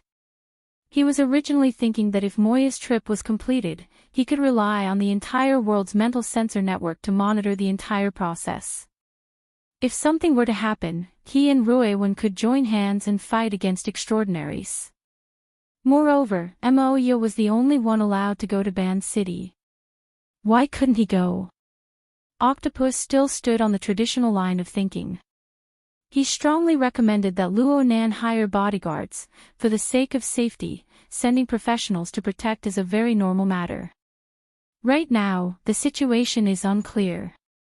Naturally, everything needs to be planned out. Plus, this way, it'll be suitable to express our attitude. Oh, it's just like in ancient times. Yelling a few times when there's nothing to do. Octopus choked. That's right. Professionally speaking, it's best for bodyguards to be a dual configuration of the physical and mental side. This way, both the meat shield and radar are present. Secretary He, Mr. Giant Arm, and Mr. Zong Ji have plenty of candidates. If you feel that a male is inconvenient, there are also excellent female candidates. Cat eyes. Luo Nan blurted out. This time it was Octopus's turn to be stupefied. He didn't expect Luo Nan to pick people so quickly. But after some thought, he felt that it was extremely good. That's right. Cat Eyes is one of the best radars. She's also an insider. She can be of help. In this case, finding a meat shield will be fine. Luo Nan grunted twice, but he was thinking that if Cat Eyes went to Band City, there would be many places that could help him cover up. It would be much more convenient for him to act there. Unfortunately, he couldn't find a second person like this in Xia City. Well, he couldn't find a second person with a similar abnormal relationship. Cat Eyes is such a lazy fellow. You'll need to personally tell her about this.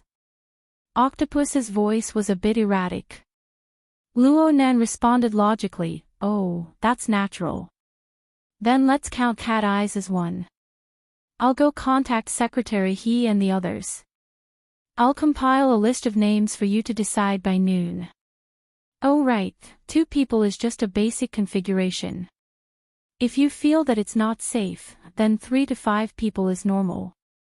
You don't need to worry about the expenses. We'll take care of everything. I'm hanging up now. Octopus was really full of energy.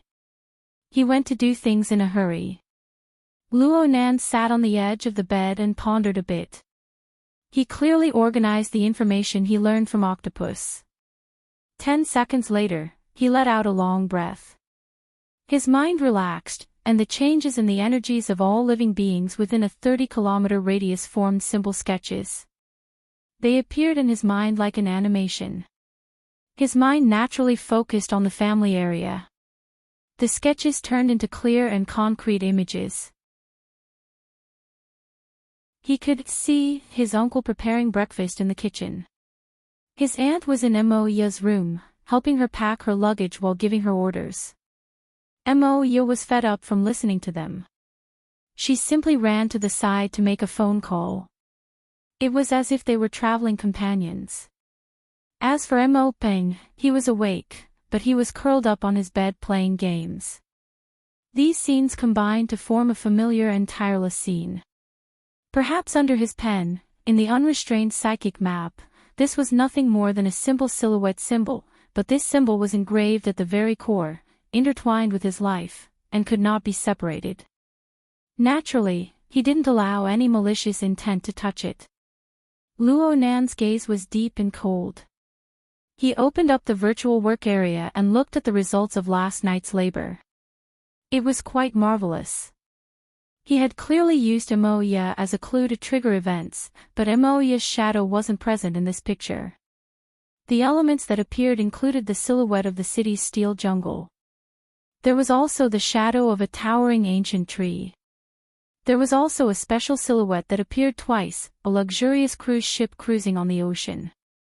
All right, he could basically confirm it with this. The other side's treat plan was quite persistent. They wanted to get Luo Nan on board by every possible means. Speaking of which, this couldn't be considered a treat. Luo Nan was also picking at words last night, aside from drawing. He specifically went to look up the word guest. But the word that gave him the deepest impression wasn't the word guest itself. It was another word that had a similar meaning to this word, guest. Guest could be called together, but guest meant respect. Guest meant destination. The two were symmetrical. The guest was respected and the guest was humble. The guest was big and the guest was small. The one who formulated the treat plan certainly didn't treat Luo Nan as a VIP. Instead, he only treated Luo Nan as a forceful invitation to achieve a certain goal. In short, the other side lacked respect for Luo Nan. This didn't really matter, but if this disrespect was spread to Luo Nan's family and friends, then they could need as they pleased. Then it was no wonder that Luo Nan wanted to establish the proper respect. Luo Nan let out a long breath. He got up and got off the bed. He stood barefoot on the floor. His gaze passed through the window lattice and cast towards the bright eastern horizon. The mist that came from the ocean unfurled and changed under the illumination of the sun. It was suffused with multicolored light.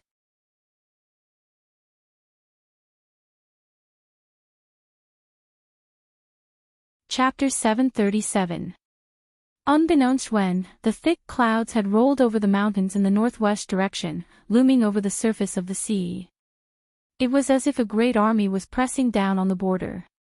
But in the blink of an eye, it turned into rags riddled with holes.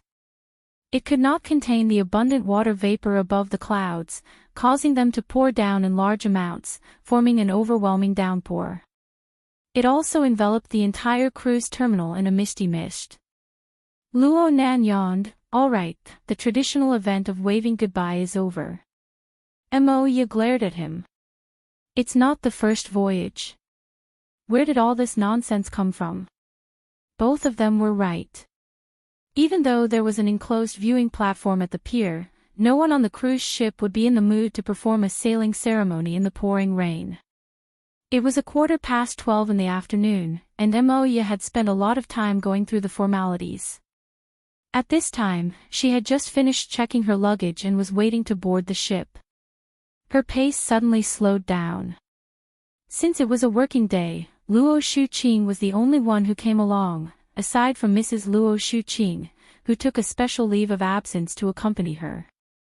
Furthermore, most of his attention was still focused on flipping through the bodyguard information uploaded by the Psychic Wave Network and making his final decision. Don't worry about the details. It doesn't make a difference whether it's 2 or 3. Wild Jujube was a female, so she could follow the boat here.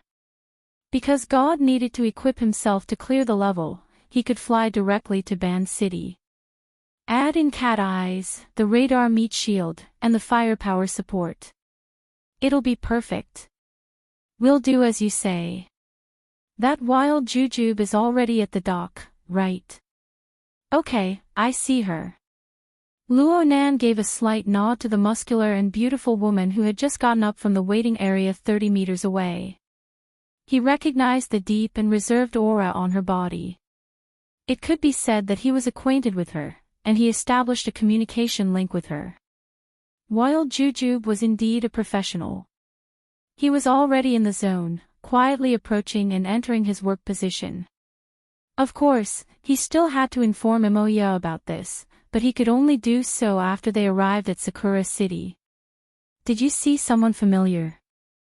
Mrs. Luo Shuqing turned her head to talk to Luo Nan. She saw Luo Nan's gaze shift, so she asked in passing. Luo Nan was just about to deny it when a familiar silhouette really did appear in his field of vision. Moreover, the silhouette was walking straight in his direction, even raising his hand in greeting. Luo Nan subconsciously looked at the bodyguard's information. He scanned the entire list, but he was still stupefied. This person isn't here. Aunt Qing, Moya, the woman who came over, took the initiative to greet him. She was tall and wore a short shirt and trousers just like Moya. However, she wore a thick long-sleeved shirt inside and a wide-brimmed hat on her head. She looked like a veteran backpacker who could travel to the wilderness at any time. Before Luo Nan could respond, Luo Shuqing laughed to the side. Tang Yi, you haven't been home much these past few years. That's right, Aunt Qing. It's because I'm running around with my teacher. This time, you guys have to take care of each other. Don't worry, Aunt Qing. Luo Nan made a deep self-reflection as he looked at the three people chatting and laughing. Was I too much of a homebody these past few years? But right now, the more crucial question was, when did Tang Yi and Peony, his former mission partners, return from Spring City? Why did he suddenly appear at the pier of the cruise ship? Moreover, he seemed to be very familiar with Moya and Luo Shuqing. Let me go through the details. Luo Nan vaguely found a few verifiable clues from the disorderly events, but before he had time to organize them, the bodyguard Wild Jujube had already reported in a low voice, Mr. Luo, this person is Miss Moya's roommate on the ship.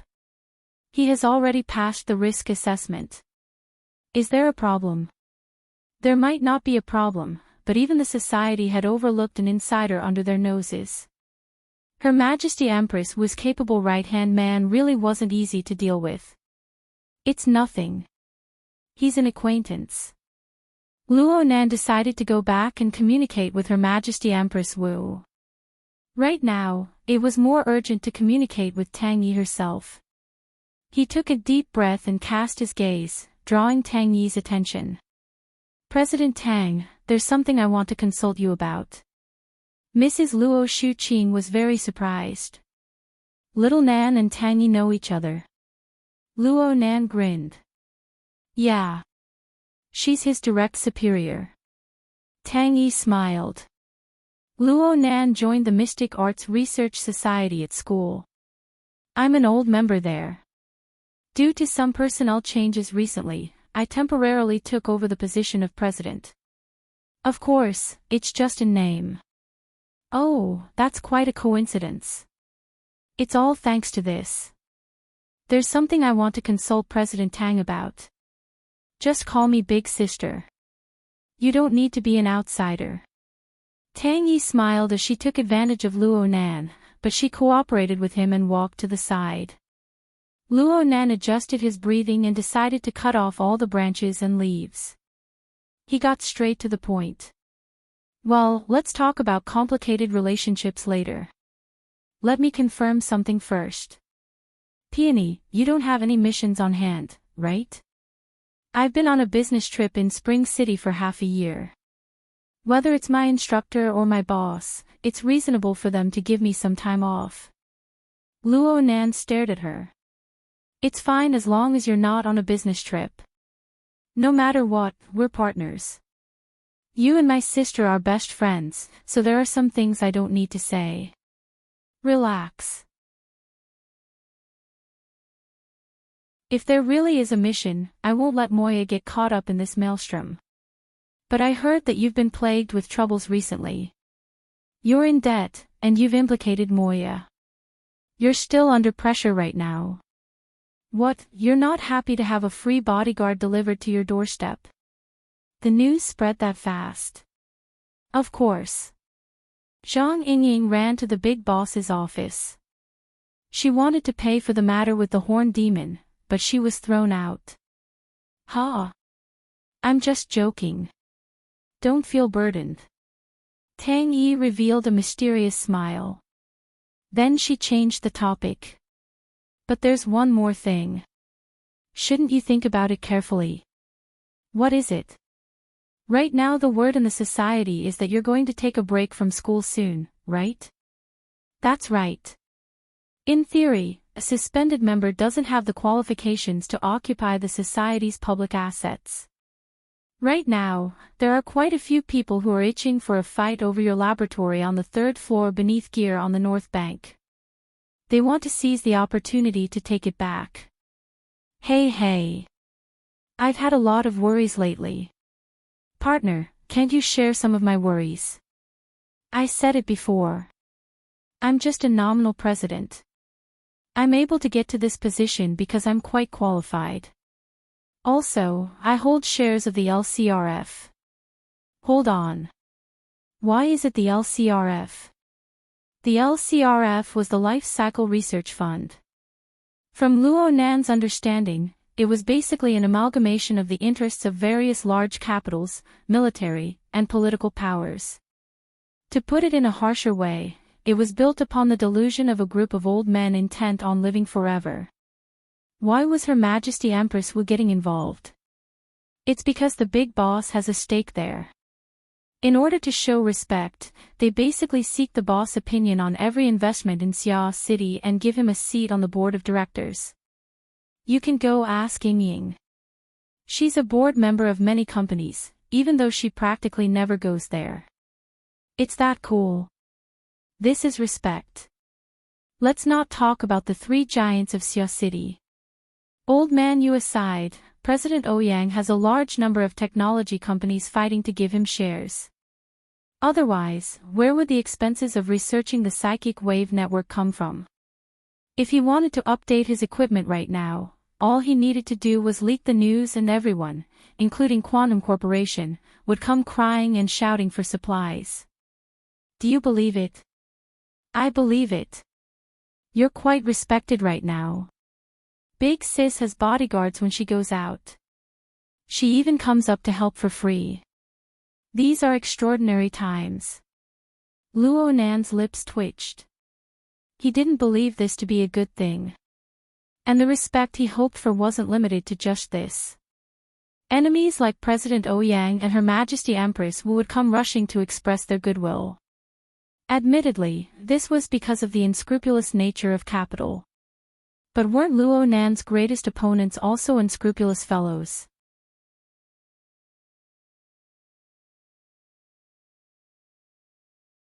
In this case, he would show his face once every 3 to 5 days and disappear for the rest of the time. Wasn't that very normal? Right now, the biggest problem had been solved. Moya cast her gaze over to Luo Nan and Tang Yi's face. She was quite amused. Luo Nan curled his lips. You've gone through so much trouble. What are you probing for? Moya glared back at him. She actually blinked and lowered her head to look at her watch. It's almost 1 o'clock. We've requested to board the ship an hour earlier. If you keep being long-winded, we'll probably have to jump onto the ship. Luo Shuqing glared back at her, but she turned to reveal a smile at Tang Yi. Luo Shuqing could see that her impression of Tang Yi was quite good. Of course, there was also the factor of Luo Nan. Tang Yi, since you're going to travel, you should properly relax. Take care of each other with Moya. When you come back, come to our house more often to play. Okay, Aunt Qing. I'll urge Moya to report that she's safe and sound every day. Tang Yi responded calmly. She nodded her head in farewell, then, Aunt Qing, Junior Luo, I'll see you later. The 2 great beauties, both over 180 centimeters in height, didn't say anything more. They turned around and walked toward the boarding gate. Their tall and slender figures were simply like models walking the streets. They even talked about some topic in the middle of the conversation. Luo Nan could see them look at each other and laugh loudly. They were both candid and lively. It was indeed pleasing to the eye, causing the surrounding men to frequently turn their heads. Luo Nan scratched his head. He felt a bit baffled, but he quickly shifted his attention. His gaze swept past Wild Jujube, who was following behind Amoya. It also passed through the transparent walls of the boarding hall and the misty rain. It swept past Cat Eyes, who had already boarded the ship on the 5th deck. Luo Nan's mental sensing network confirmed that there were no suspicious characters among the 5,000 to 6,000 people on the entire cruise ship. He could relax for the time being. At the very least, he could wholeheartedly do his own things during these 5 days on the sea. He could also make preparations for the more troublesome situation that would follow. There was a time difference of an hour. Night had already fallen in Band City. The wind and rain on the other side of the ocean didn't stir up the slightest ripple here. Enlo boarded North Mountain Lake. It was said that several decades ago, this was the location of the ancient capital of the island nation. The ancient capital was originally built next to a mountain. During the Third World War, the capital was destroyed by both the war and the earthquake. More than half of it was submerged by the silt of the lake water that gushed out from the deep mountains 100 kilometers away. Then the seawater flowed back, forming a brand new swamp zone that spanned an area of several hundred square kilometers. Thus, the blue sea turned into mulberry fields. The mountain peaks of this region became islands, scattered across the surface of the lake. It was said that when the weather was good, one could overlook the lake from the island. One could even see the ruins of the lake's bottom. Enlo didn't come here to admire the scenery. She chose this place because it was the most convenient area for her to do things in the northern end of Band City. She had arrived in Band City 2 days ago. Most of the dozens of hours had been spent here. Now that the project was finally completed, all the machinery and personnel had left the site in advance. As far as her eyes could see, there were almost no particularly obvious changes. The buried metal pile foundation and frame structure were integrated with the surrounding rocks and vegetation. It couldn't be said to be ingenious, but it was solid and hidden enough. She looked down at her watch. It was almost time. Everything had been done according to that gentleman's request. What would happen next? Before she could finish her thought, there was a buzzing sound in the void. The air trembled clearly, as if it was resonating with her body. A clear numbness was transmitted from her lips and cheeks to her internal organs. An invisible pressure pushed her back 2 steps. A whirlwind appeared on the flat ground in front of her. Dust and grass flew everywhere, obscuring her vision. She wanted to get closer to take a closer look, but the sudden appearance of lightning and fire formed a barrier, blocking her way. She was shocked. She instinctively stood up straight, looked down, and stood still. All the strange sounds and phenomena ended after 10 seconds. What replaced them was the clear sound of breathing. Enlo was stunned. She couldn't help but look up. She saw a 16 or 17-year-old youth dressed in casual clothes. He looked like a tourist who had come to play. He looked all around, curiously sizing up the rippling surface of the water. So this is Band City. Enlo recognized this person. He looked almost the same as when they first met half a year ago. However, Enlo had long since lost the mentality she had at Frost River Reality. She only bowed deeply to the youth in front of her.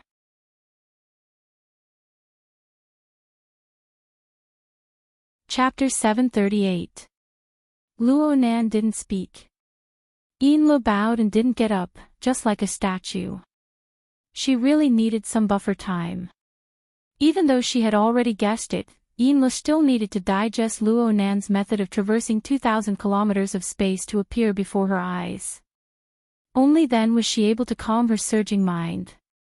Of course, there were spatial shifting techniques in the extraordinary domain. There were at least 10 mental extraordinaries who were proficient in this path. One of them was the veteran Deputy Secretary General of the Ability User Society, Gong Chi. However, the shifting techniques of these people were built on the foundation of pure soul bodies. It was similar to the concept of astral travel in classical Eastern metaphysics. Luo Nan relied on a few metal foundations that couldn't be seen to realize his fleshly body shifting. Regardless of how it was realized in theory or technology, the energy consumption of material shifting alone was probably an astronomical figure. Yinli used the configuration of the Blood Soul Temple to sense the current state of the abyss area. Turbulent currents were indeed swirling and turbulent.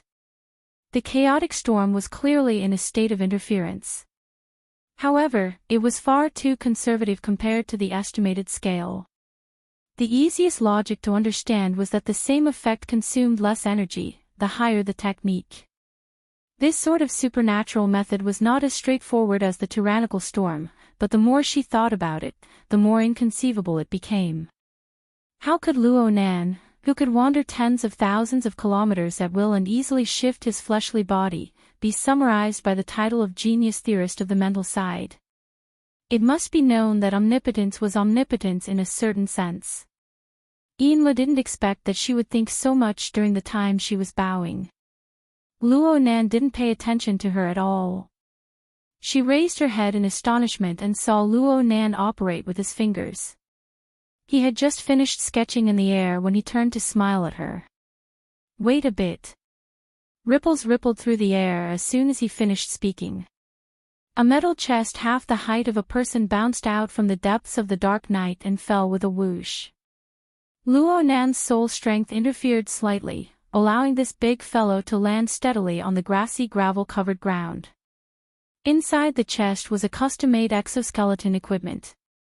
It was Luo Nan's next practice tool. Exoskeleton equipment was expensive, and Luo Nan was currently deep in debt. He had to be careful no matter what. Yinli was already numb to Luo Nan's endless methods. She was too lazy to think about the technology and ability support behind this. She just did her duty and walked forward quickly, preparing to take over.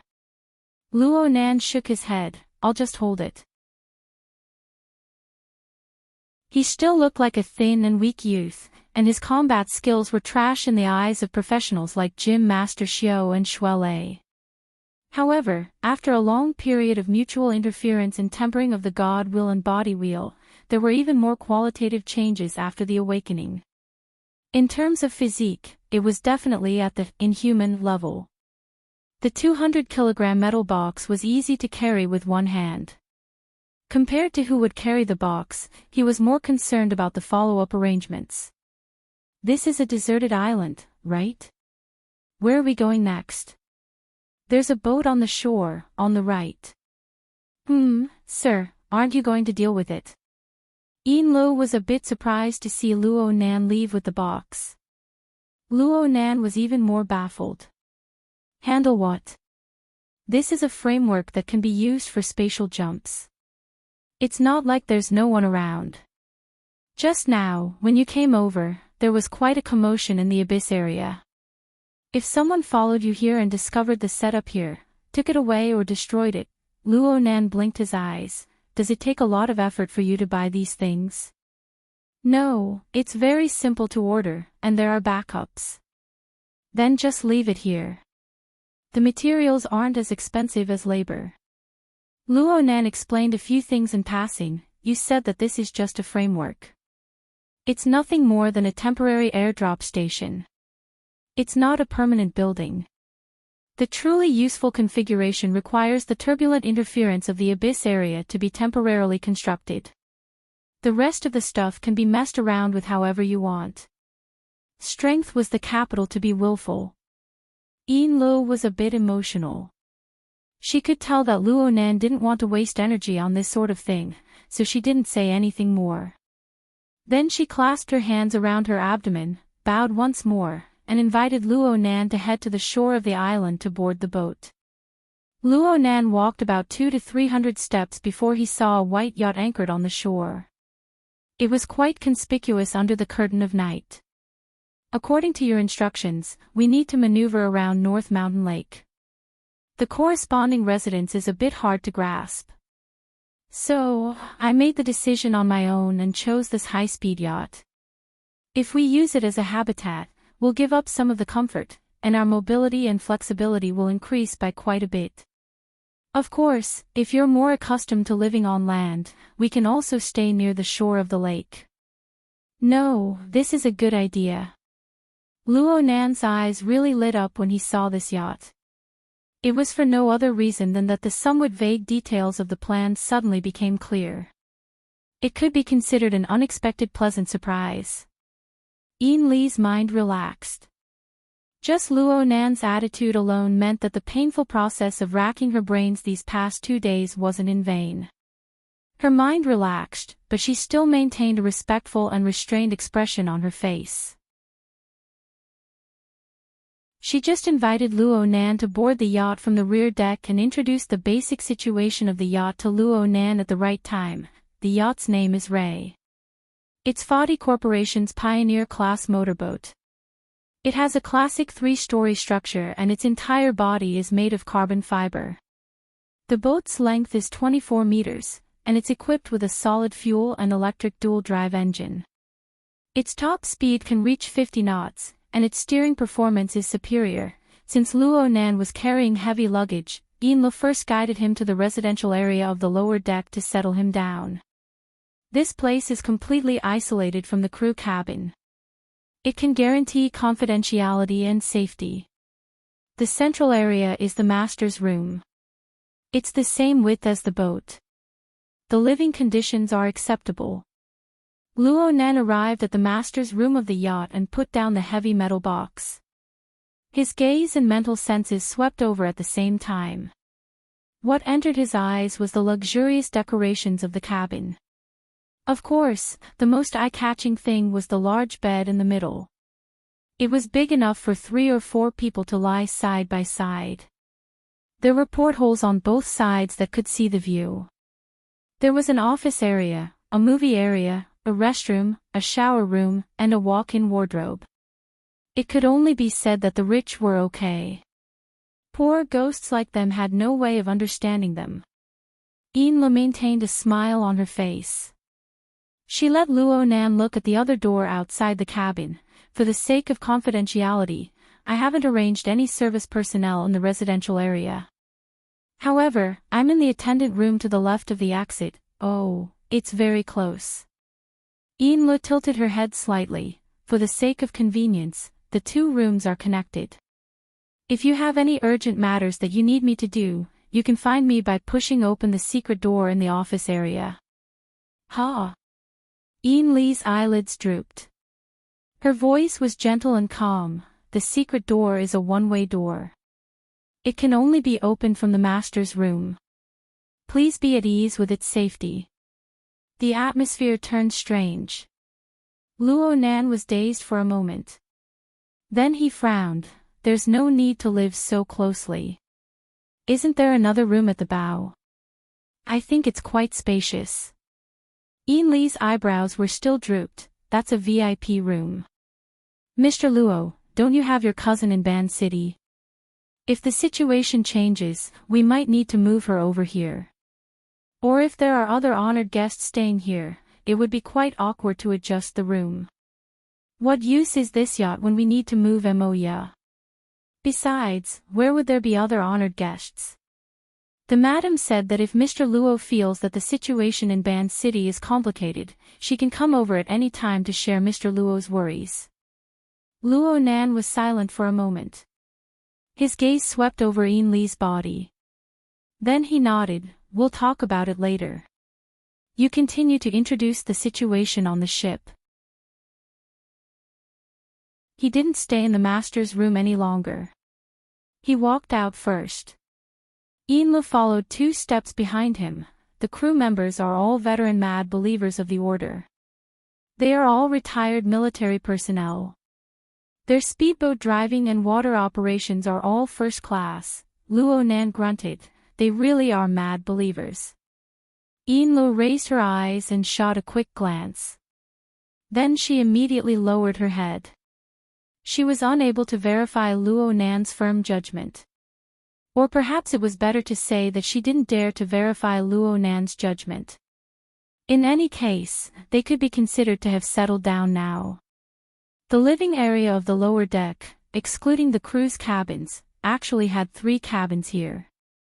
The master's room, the VIP guest room, and the attendant room. A small living room was arranged between these 3 cabins. There was a set of sofas here, and there was a small and exquisite bar counter on the opposite side.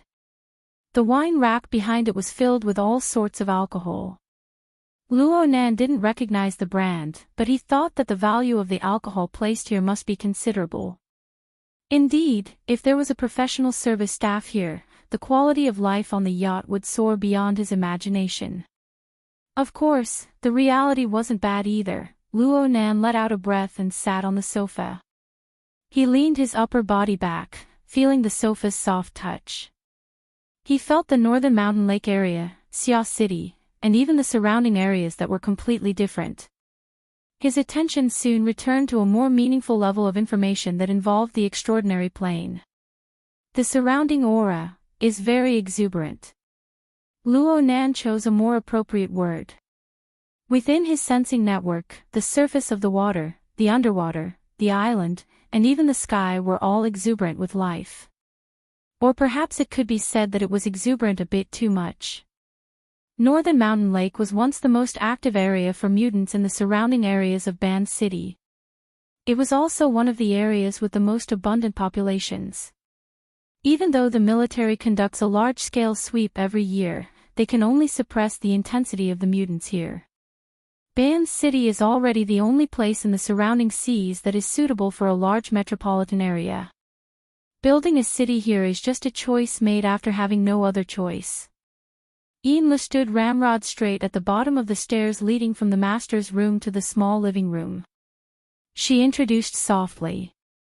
"Sit down and talk." Luo Nan just wanted Enli's help. He didn't want her to be a slave, so he indicated for her to sit down. Enla bowed in thanks, but she first dimmed the lights in the small living room. She opened up the virtual work area and projected the relevant information. Only then did she lightly lift the hem of her windbreaker and sit on the edge of the sofa. Luo Nan's gaze followed Enli's movements by some strange coincidence. He watched as her stocking-wrapped long legs neatly drew together and then slanted outwards. They contrasted with the ankle-high heels of her ankle boots, revealing a particularly slender and perfectly round line. They emitted a faint blue light under the illumination of the luster. So it was blue. Luo Nan's mind leaped with thoughts that had nothing to do with the established goal. His eyelids also jumped. It was as if Enlo was completely unaware of it. She just adjusted the information in the projection area and explained, "I have previously reported to you about the matter of searching for the target. Right now, we have already locked onto 2 areas surrounding Northern Mountain Lake.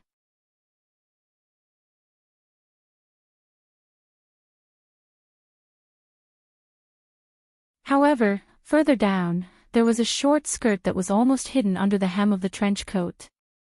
Together with the long legs wrapped in stockings and the high-heeled boots, it had the magical effect of attracting the attention of men. Luo Nan was an example. Actually, Luo Nan was a complete layman when it came to women's clothing. He just felt that Enlo was a very exquisite woman who would pay attention to the details. It was just like the stockings that wrapped around his legs. At first, he thought it was just ordinary black silk, but he didn't expect that under the illumination of the light, there would be an additional layer of color and luster. Enlo was such a person. She was exquisite, paid attention to the quality of life, and knew how to enjoy life. However, he lacked the ability to focus on cultivation without any distractions.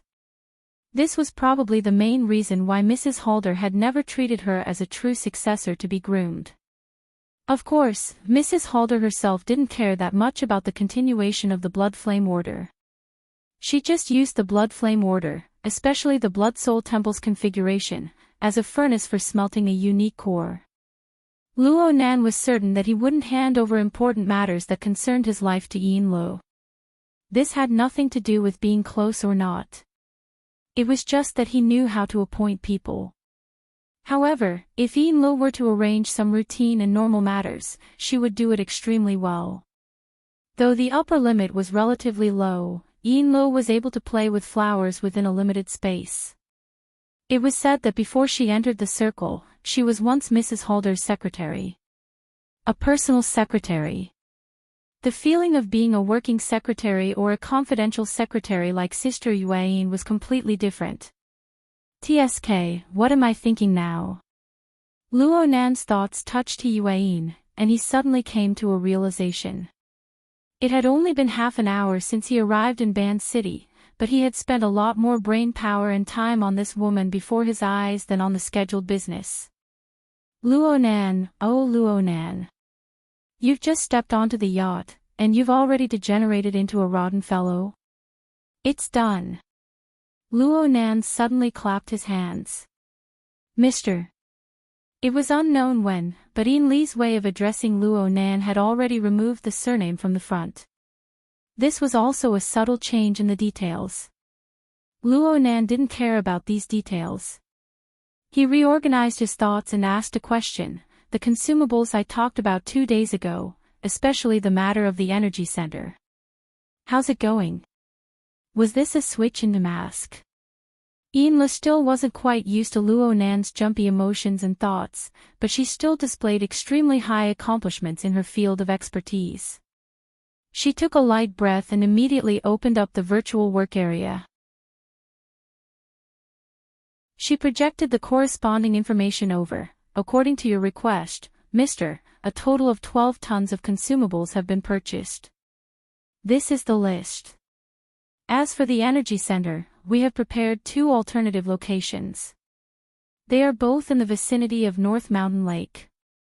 The projection area first displayed a satellite map of the Band City area, as well as the important markings on it. Then, it displayed the information images of the 2 alternative locations. Point A, which is also the North Mountain Water Generating Station, is 300 kilometers away from the center of Band City.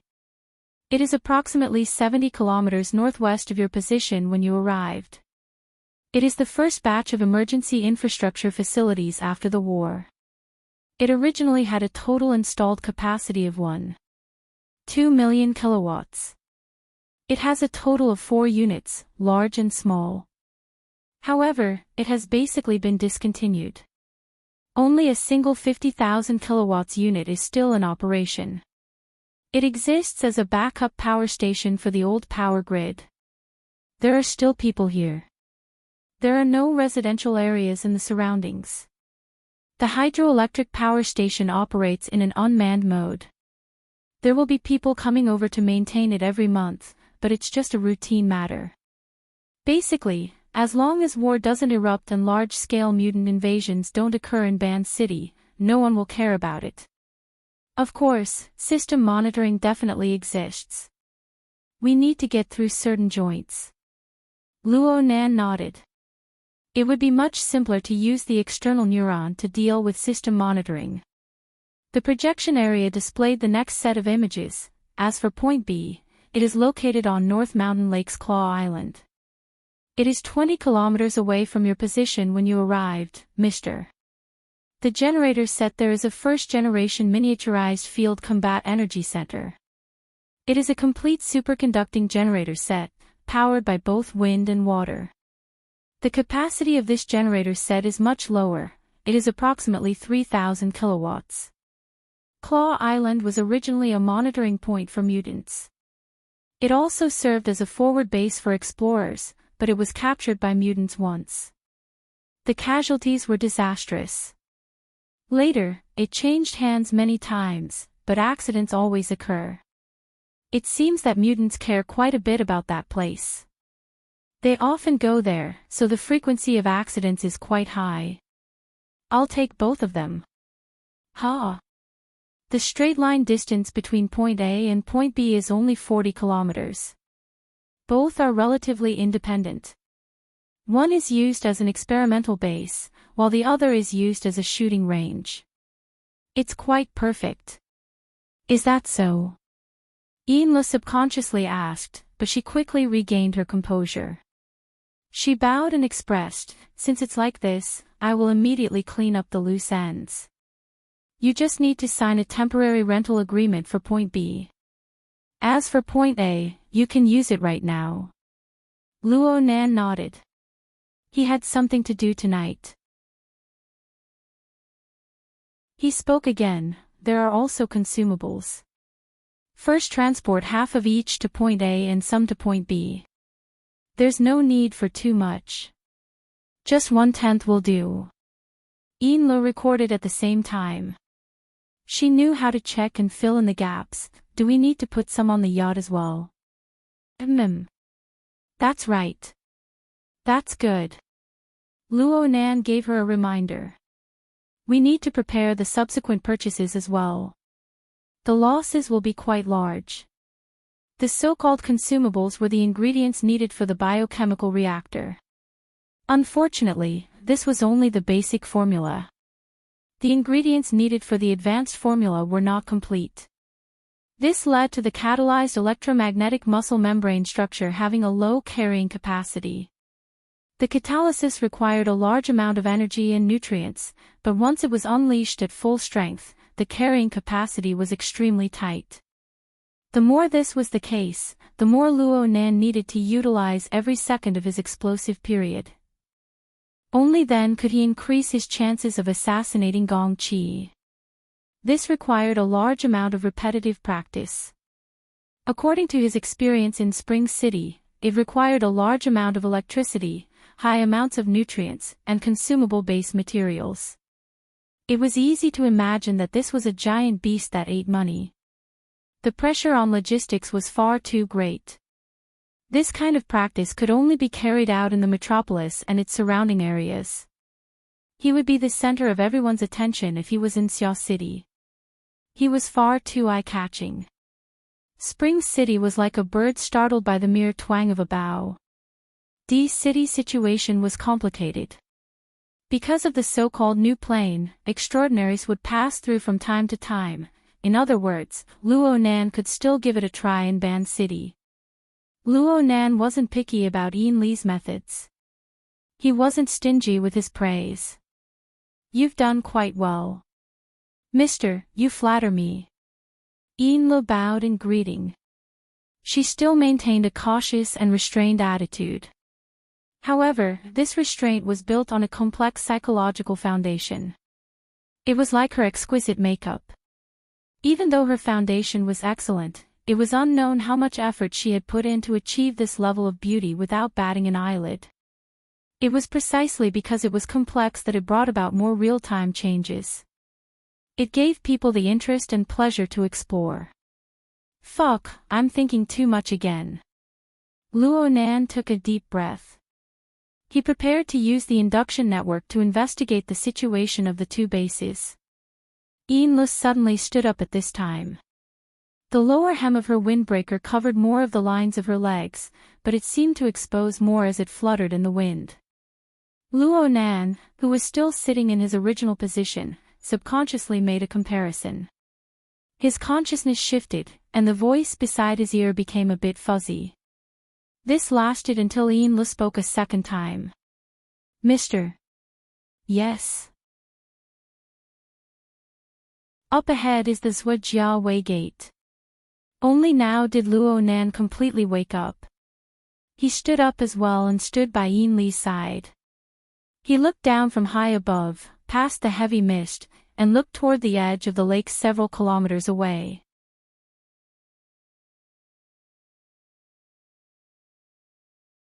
Chapter 740.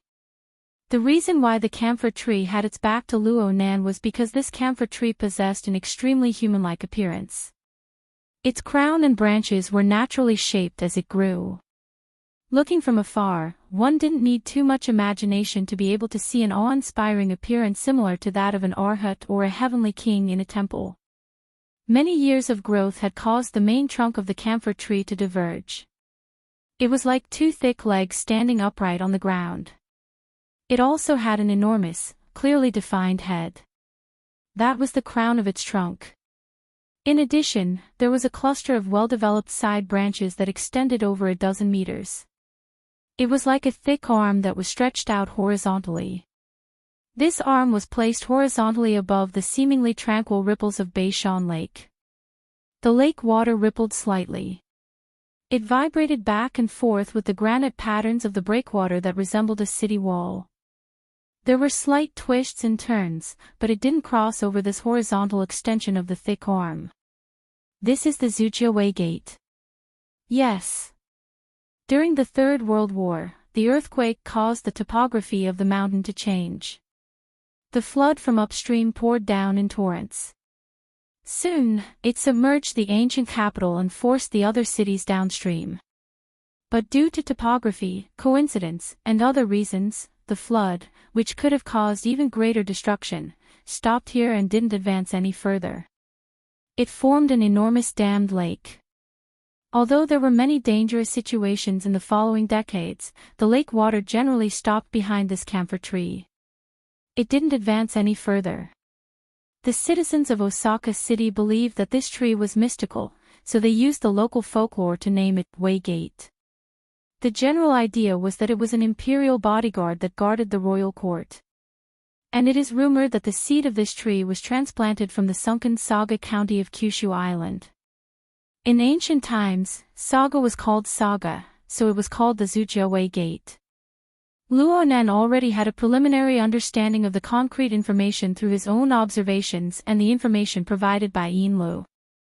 But listening to Yinlu narrate the rather mystical legend like she was telling a story was still a relaxing experience.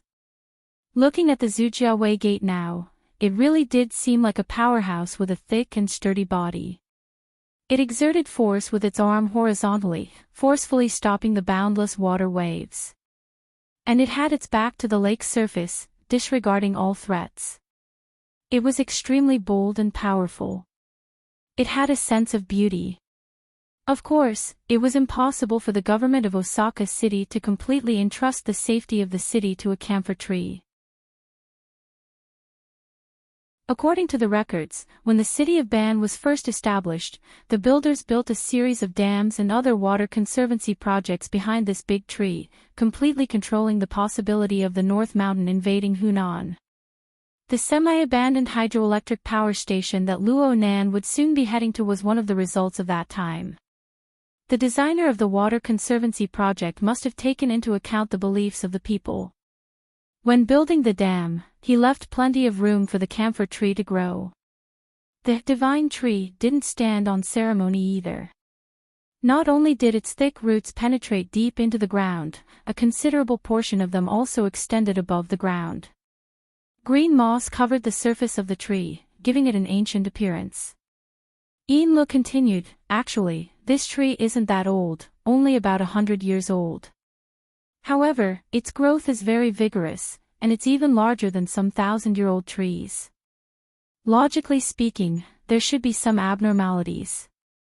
It's just that the plant's mutation is relatively mild, and Osaka City's government didn't find any obvious problems after monitoring it for a long period of time, so they left. Luo Nan gazed into the distance and muttered, "The incense is quite exuberant." It was around 8:00 in the evening, the time when the citizens would go out and relax. Quite a few residents and tourists came before this camphor tree. According to the local custom, they would go before the tree, high-five, and put their palms together in respect. The stream of people under the tree maintained a relatively plentiful state. They came in an endless stream, and it really did look quite intimidating. Yinlu flipped through the information and applied what she had learned. The locals usually worshipped the gods in the morning, but according to legend, when the flood arrived behind the Zujia Gate, night had fallen. Therefore, the people believe that the power of the Zujia Gate is more abundant at night, and the worship is done after the sun has set. If it was daytime, there wouldn't be so many people. Luo Nan nodded slightly. He couldn't blame the citizens of Osaka City for offering large amounts of incense and faith. This camphor tree really did have a bit of spirituality. Its vitality was exuberant to the point that it was shocking. It was able to absorb large amounts of nutrients from the surrounding earth, the air, the water behind it, and even more distant regions. It was able to effectively distribute these nutrients to its roots and branches. At the same time, it was able to restrain itself, forming a healthy symbiotic relationship with its surroundings. This was already a realm that ordinary plants couldn't achieve. It was basically the truth to say that it was a plant-class mutant. In addition, there were even more special places. Right now, the yacht was very close to the dam. It couldn't go any closer, so it temporarily dropped the anchor and stayed on the water's surface. Luo Nan used his sight and mental senses to observe from this position. He was silent for a long time. Yin-Lu cooperatively stayed silent for a period of time. But a few minutes later, she saw that Luo Nan continued like this. She couldn't help but ask softly, "Mister, is there a direct relationship between this camphor tree and that person's tracks?" The so-called person was none other than Snake Tongue. Yin Li's initial goal in coming to Osaka City was to help Luo Nan search for traces of Snake Tongue's body. Snake Tongue was a famous curse master of the inner world. Last year, she went to Xia City in an out-of-body state to cooperate with headquarters in an operation to try and harm Luo Nan. Later, the operation failed, and many people saw Luo Nan use a secret technique to capture her. But no one knew whether she was imprisoned or killed. Therefore, Yin-Lu and Mrs. Halder weren't the least bit surprised that Luo Nan wanted to search for Snake Tongue's body. As for what Luo Nan was going to do with Snake Tongue's body, whether it was whipping corpses to vent his anger, threatening and torturing them, or using them as medicine, it was none of their business. Being able to consolidate and deepen their relationship with Luo Nan through these matters was the most important thing. Yin-Lu didn't just want to give Luo Nan a good impression through doing things. Before coming here, she and Mrs. Halder had devised quite a few plans on how to improve their relationship with Luo Nan. Over the next few days in Osaka City, she would verify each plan one by one to see which would produce better results. Judging from the situation just now, Luo Nan wasn't completely indifferent to some of her methods. He wasn't angry either. This was a good start, but what to do next to be just right was still a difficult problem that she had no confidence in. She had no choice but to try. Yin-Lu cast her gaze toward Luo Nan once more. Luo Nan was still looking at the camphor tree in the distance, as well as the figures moving under the camphor tree. He was extremely focused. Yin-Lu couldn't guess what sort of scene would appear in his eyes and mental senses, but it made her even more curious. Luo Nan was undoubtedly a mysterious and powerful person. But the deeper she understood, the more she understood that in a certain sense, this person was just a simple and even pure youth. Powerful strength, malicious intent surrounding him, endlessly pushing him through dangerous trials, special experiences during his childhood, good family education. All sorts of complex and contradictory conditions were mixed together to form Luo Nan's special personality that was close to having a split personality. To develop a relationship with such a person. Furthermore, she was in a lower position, so it wasn't easy for her to fawn over him. What's more, she could face a backlash at any time. Luo Nan's chaotic and ever-changing personality was like a set of rapidly rotating fan blades. They appeared to be one entity under the high-speed state, but they were lethal weapons capable of twisting off fingers in a direct confrontation. In fact, it was very likely that it would be her neck that was snapped. Just thinking about it, Yin Li's heartbeat sped up. But thinking about how she had to control a powerful spiritual expert beside her, it was tough for her. Luo Nan's murmur entered his ears while he was doing his best to harmonize his breathing. What a beauty. Are you talking about me? Yin Li's heart skipped a beat, but she soon realized that she had expressed the wrong feelings. This was because Luo Nan had been looking at the shore from beginning to end. His gaze pierced nearly a kilometer of the boundless curtain of night, locking onto a particular point amidst the stream of people coming and going under the camphor tree. Though Yin Lu was also an ability user and a spiritual expert, whether it was her gaze or the distance of her mental senses, they weren't enough to allow her to see the details of the lake shore. She could only indulge her thoughts and speculate. The youth before her really seemed to have reached the age where he was interested in the opposite sex. Luo Nan spoke again, this time to Ian Lo. "Can the boat dock?" Ian Lo quickly came back to her senses and responded, "There are no docks nearby, but the boat is equipped with fishing boats. We can bypass the breakwater in front and disembark from the eastern region." "Really? That's great. Our luck isn't bad." Luo Nan no longer lingered on the scene on the shore after he finished speaking. He turned his head and headed to the lower deck. Ian Lu hurriedly followed behind him. She connected Luo Nan's words together and sorted out his logic once more. She suddenly discovered a difficult problem. If he goes ashore for the sake of looking at a beautiful woman up close, or even going a step further, should I help him? Or should I give him advice? Or should I directly help him? The current Luo Nan was quite different from the image of an obedient child in Xia City. With Ian Lee's intelligence channels, she obviously wouldn't take the paternity test incident from a few days ago seriously. But the more she did this, the greater the contrast became. Logically speaking, it's more likely that I'm wrong.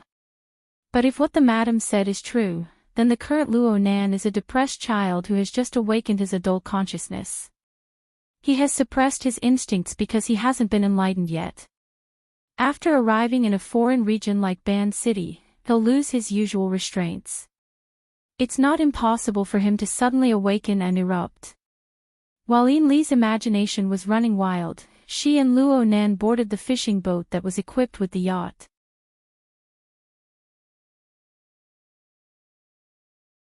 Sure enough, there was a woman with a beautiful figure about 7 or 8 people away.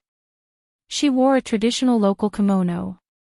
Her head was slightly lowered as she slowly walked forward with the stream of people. Ian Lu couldn't see the woman's face, but she could see the skin on the back of the woman's neck that was slightly exposed. The woman's gait was as white as jade, and the woman's gait was extremely graceful. The surrounding men and women unconsciously turned their gazes to size her up. She could basically confirm that the woman was a beauty above average. Of course, Ian Lu wasn't inferior in the slightest when it came to contorting gazes.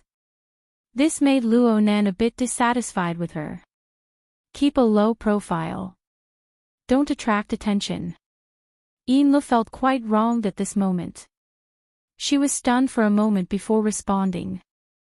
Then I'll go gather some intelligence on that person first. Luo Nan still stared at the woman without letting go. He just nodded in approval. Ian Lu let out a breath of relief. At the same time, she vowed to herself that no matter where she went, she would prepare a flying car or some sort of enclosed vehicle. At the very least, she would attract Luo Nan's attention and wouldn't cause him any trouble. You're tuning in to the LoveLore Library YouTube channel. We're so grateful for your support, and don't forget to subscribe to join us on this incredible journey through captivating stories. Your generosity through donations truly makes a world of difference, as it's the primary source of revenue that allows me to expand and enhance this channel for you. Thank you from the bottom of my heart for being a part of this adventure.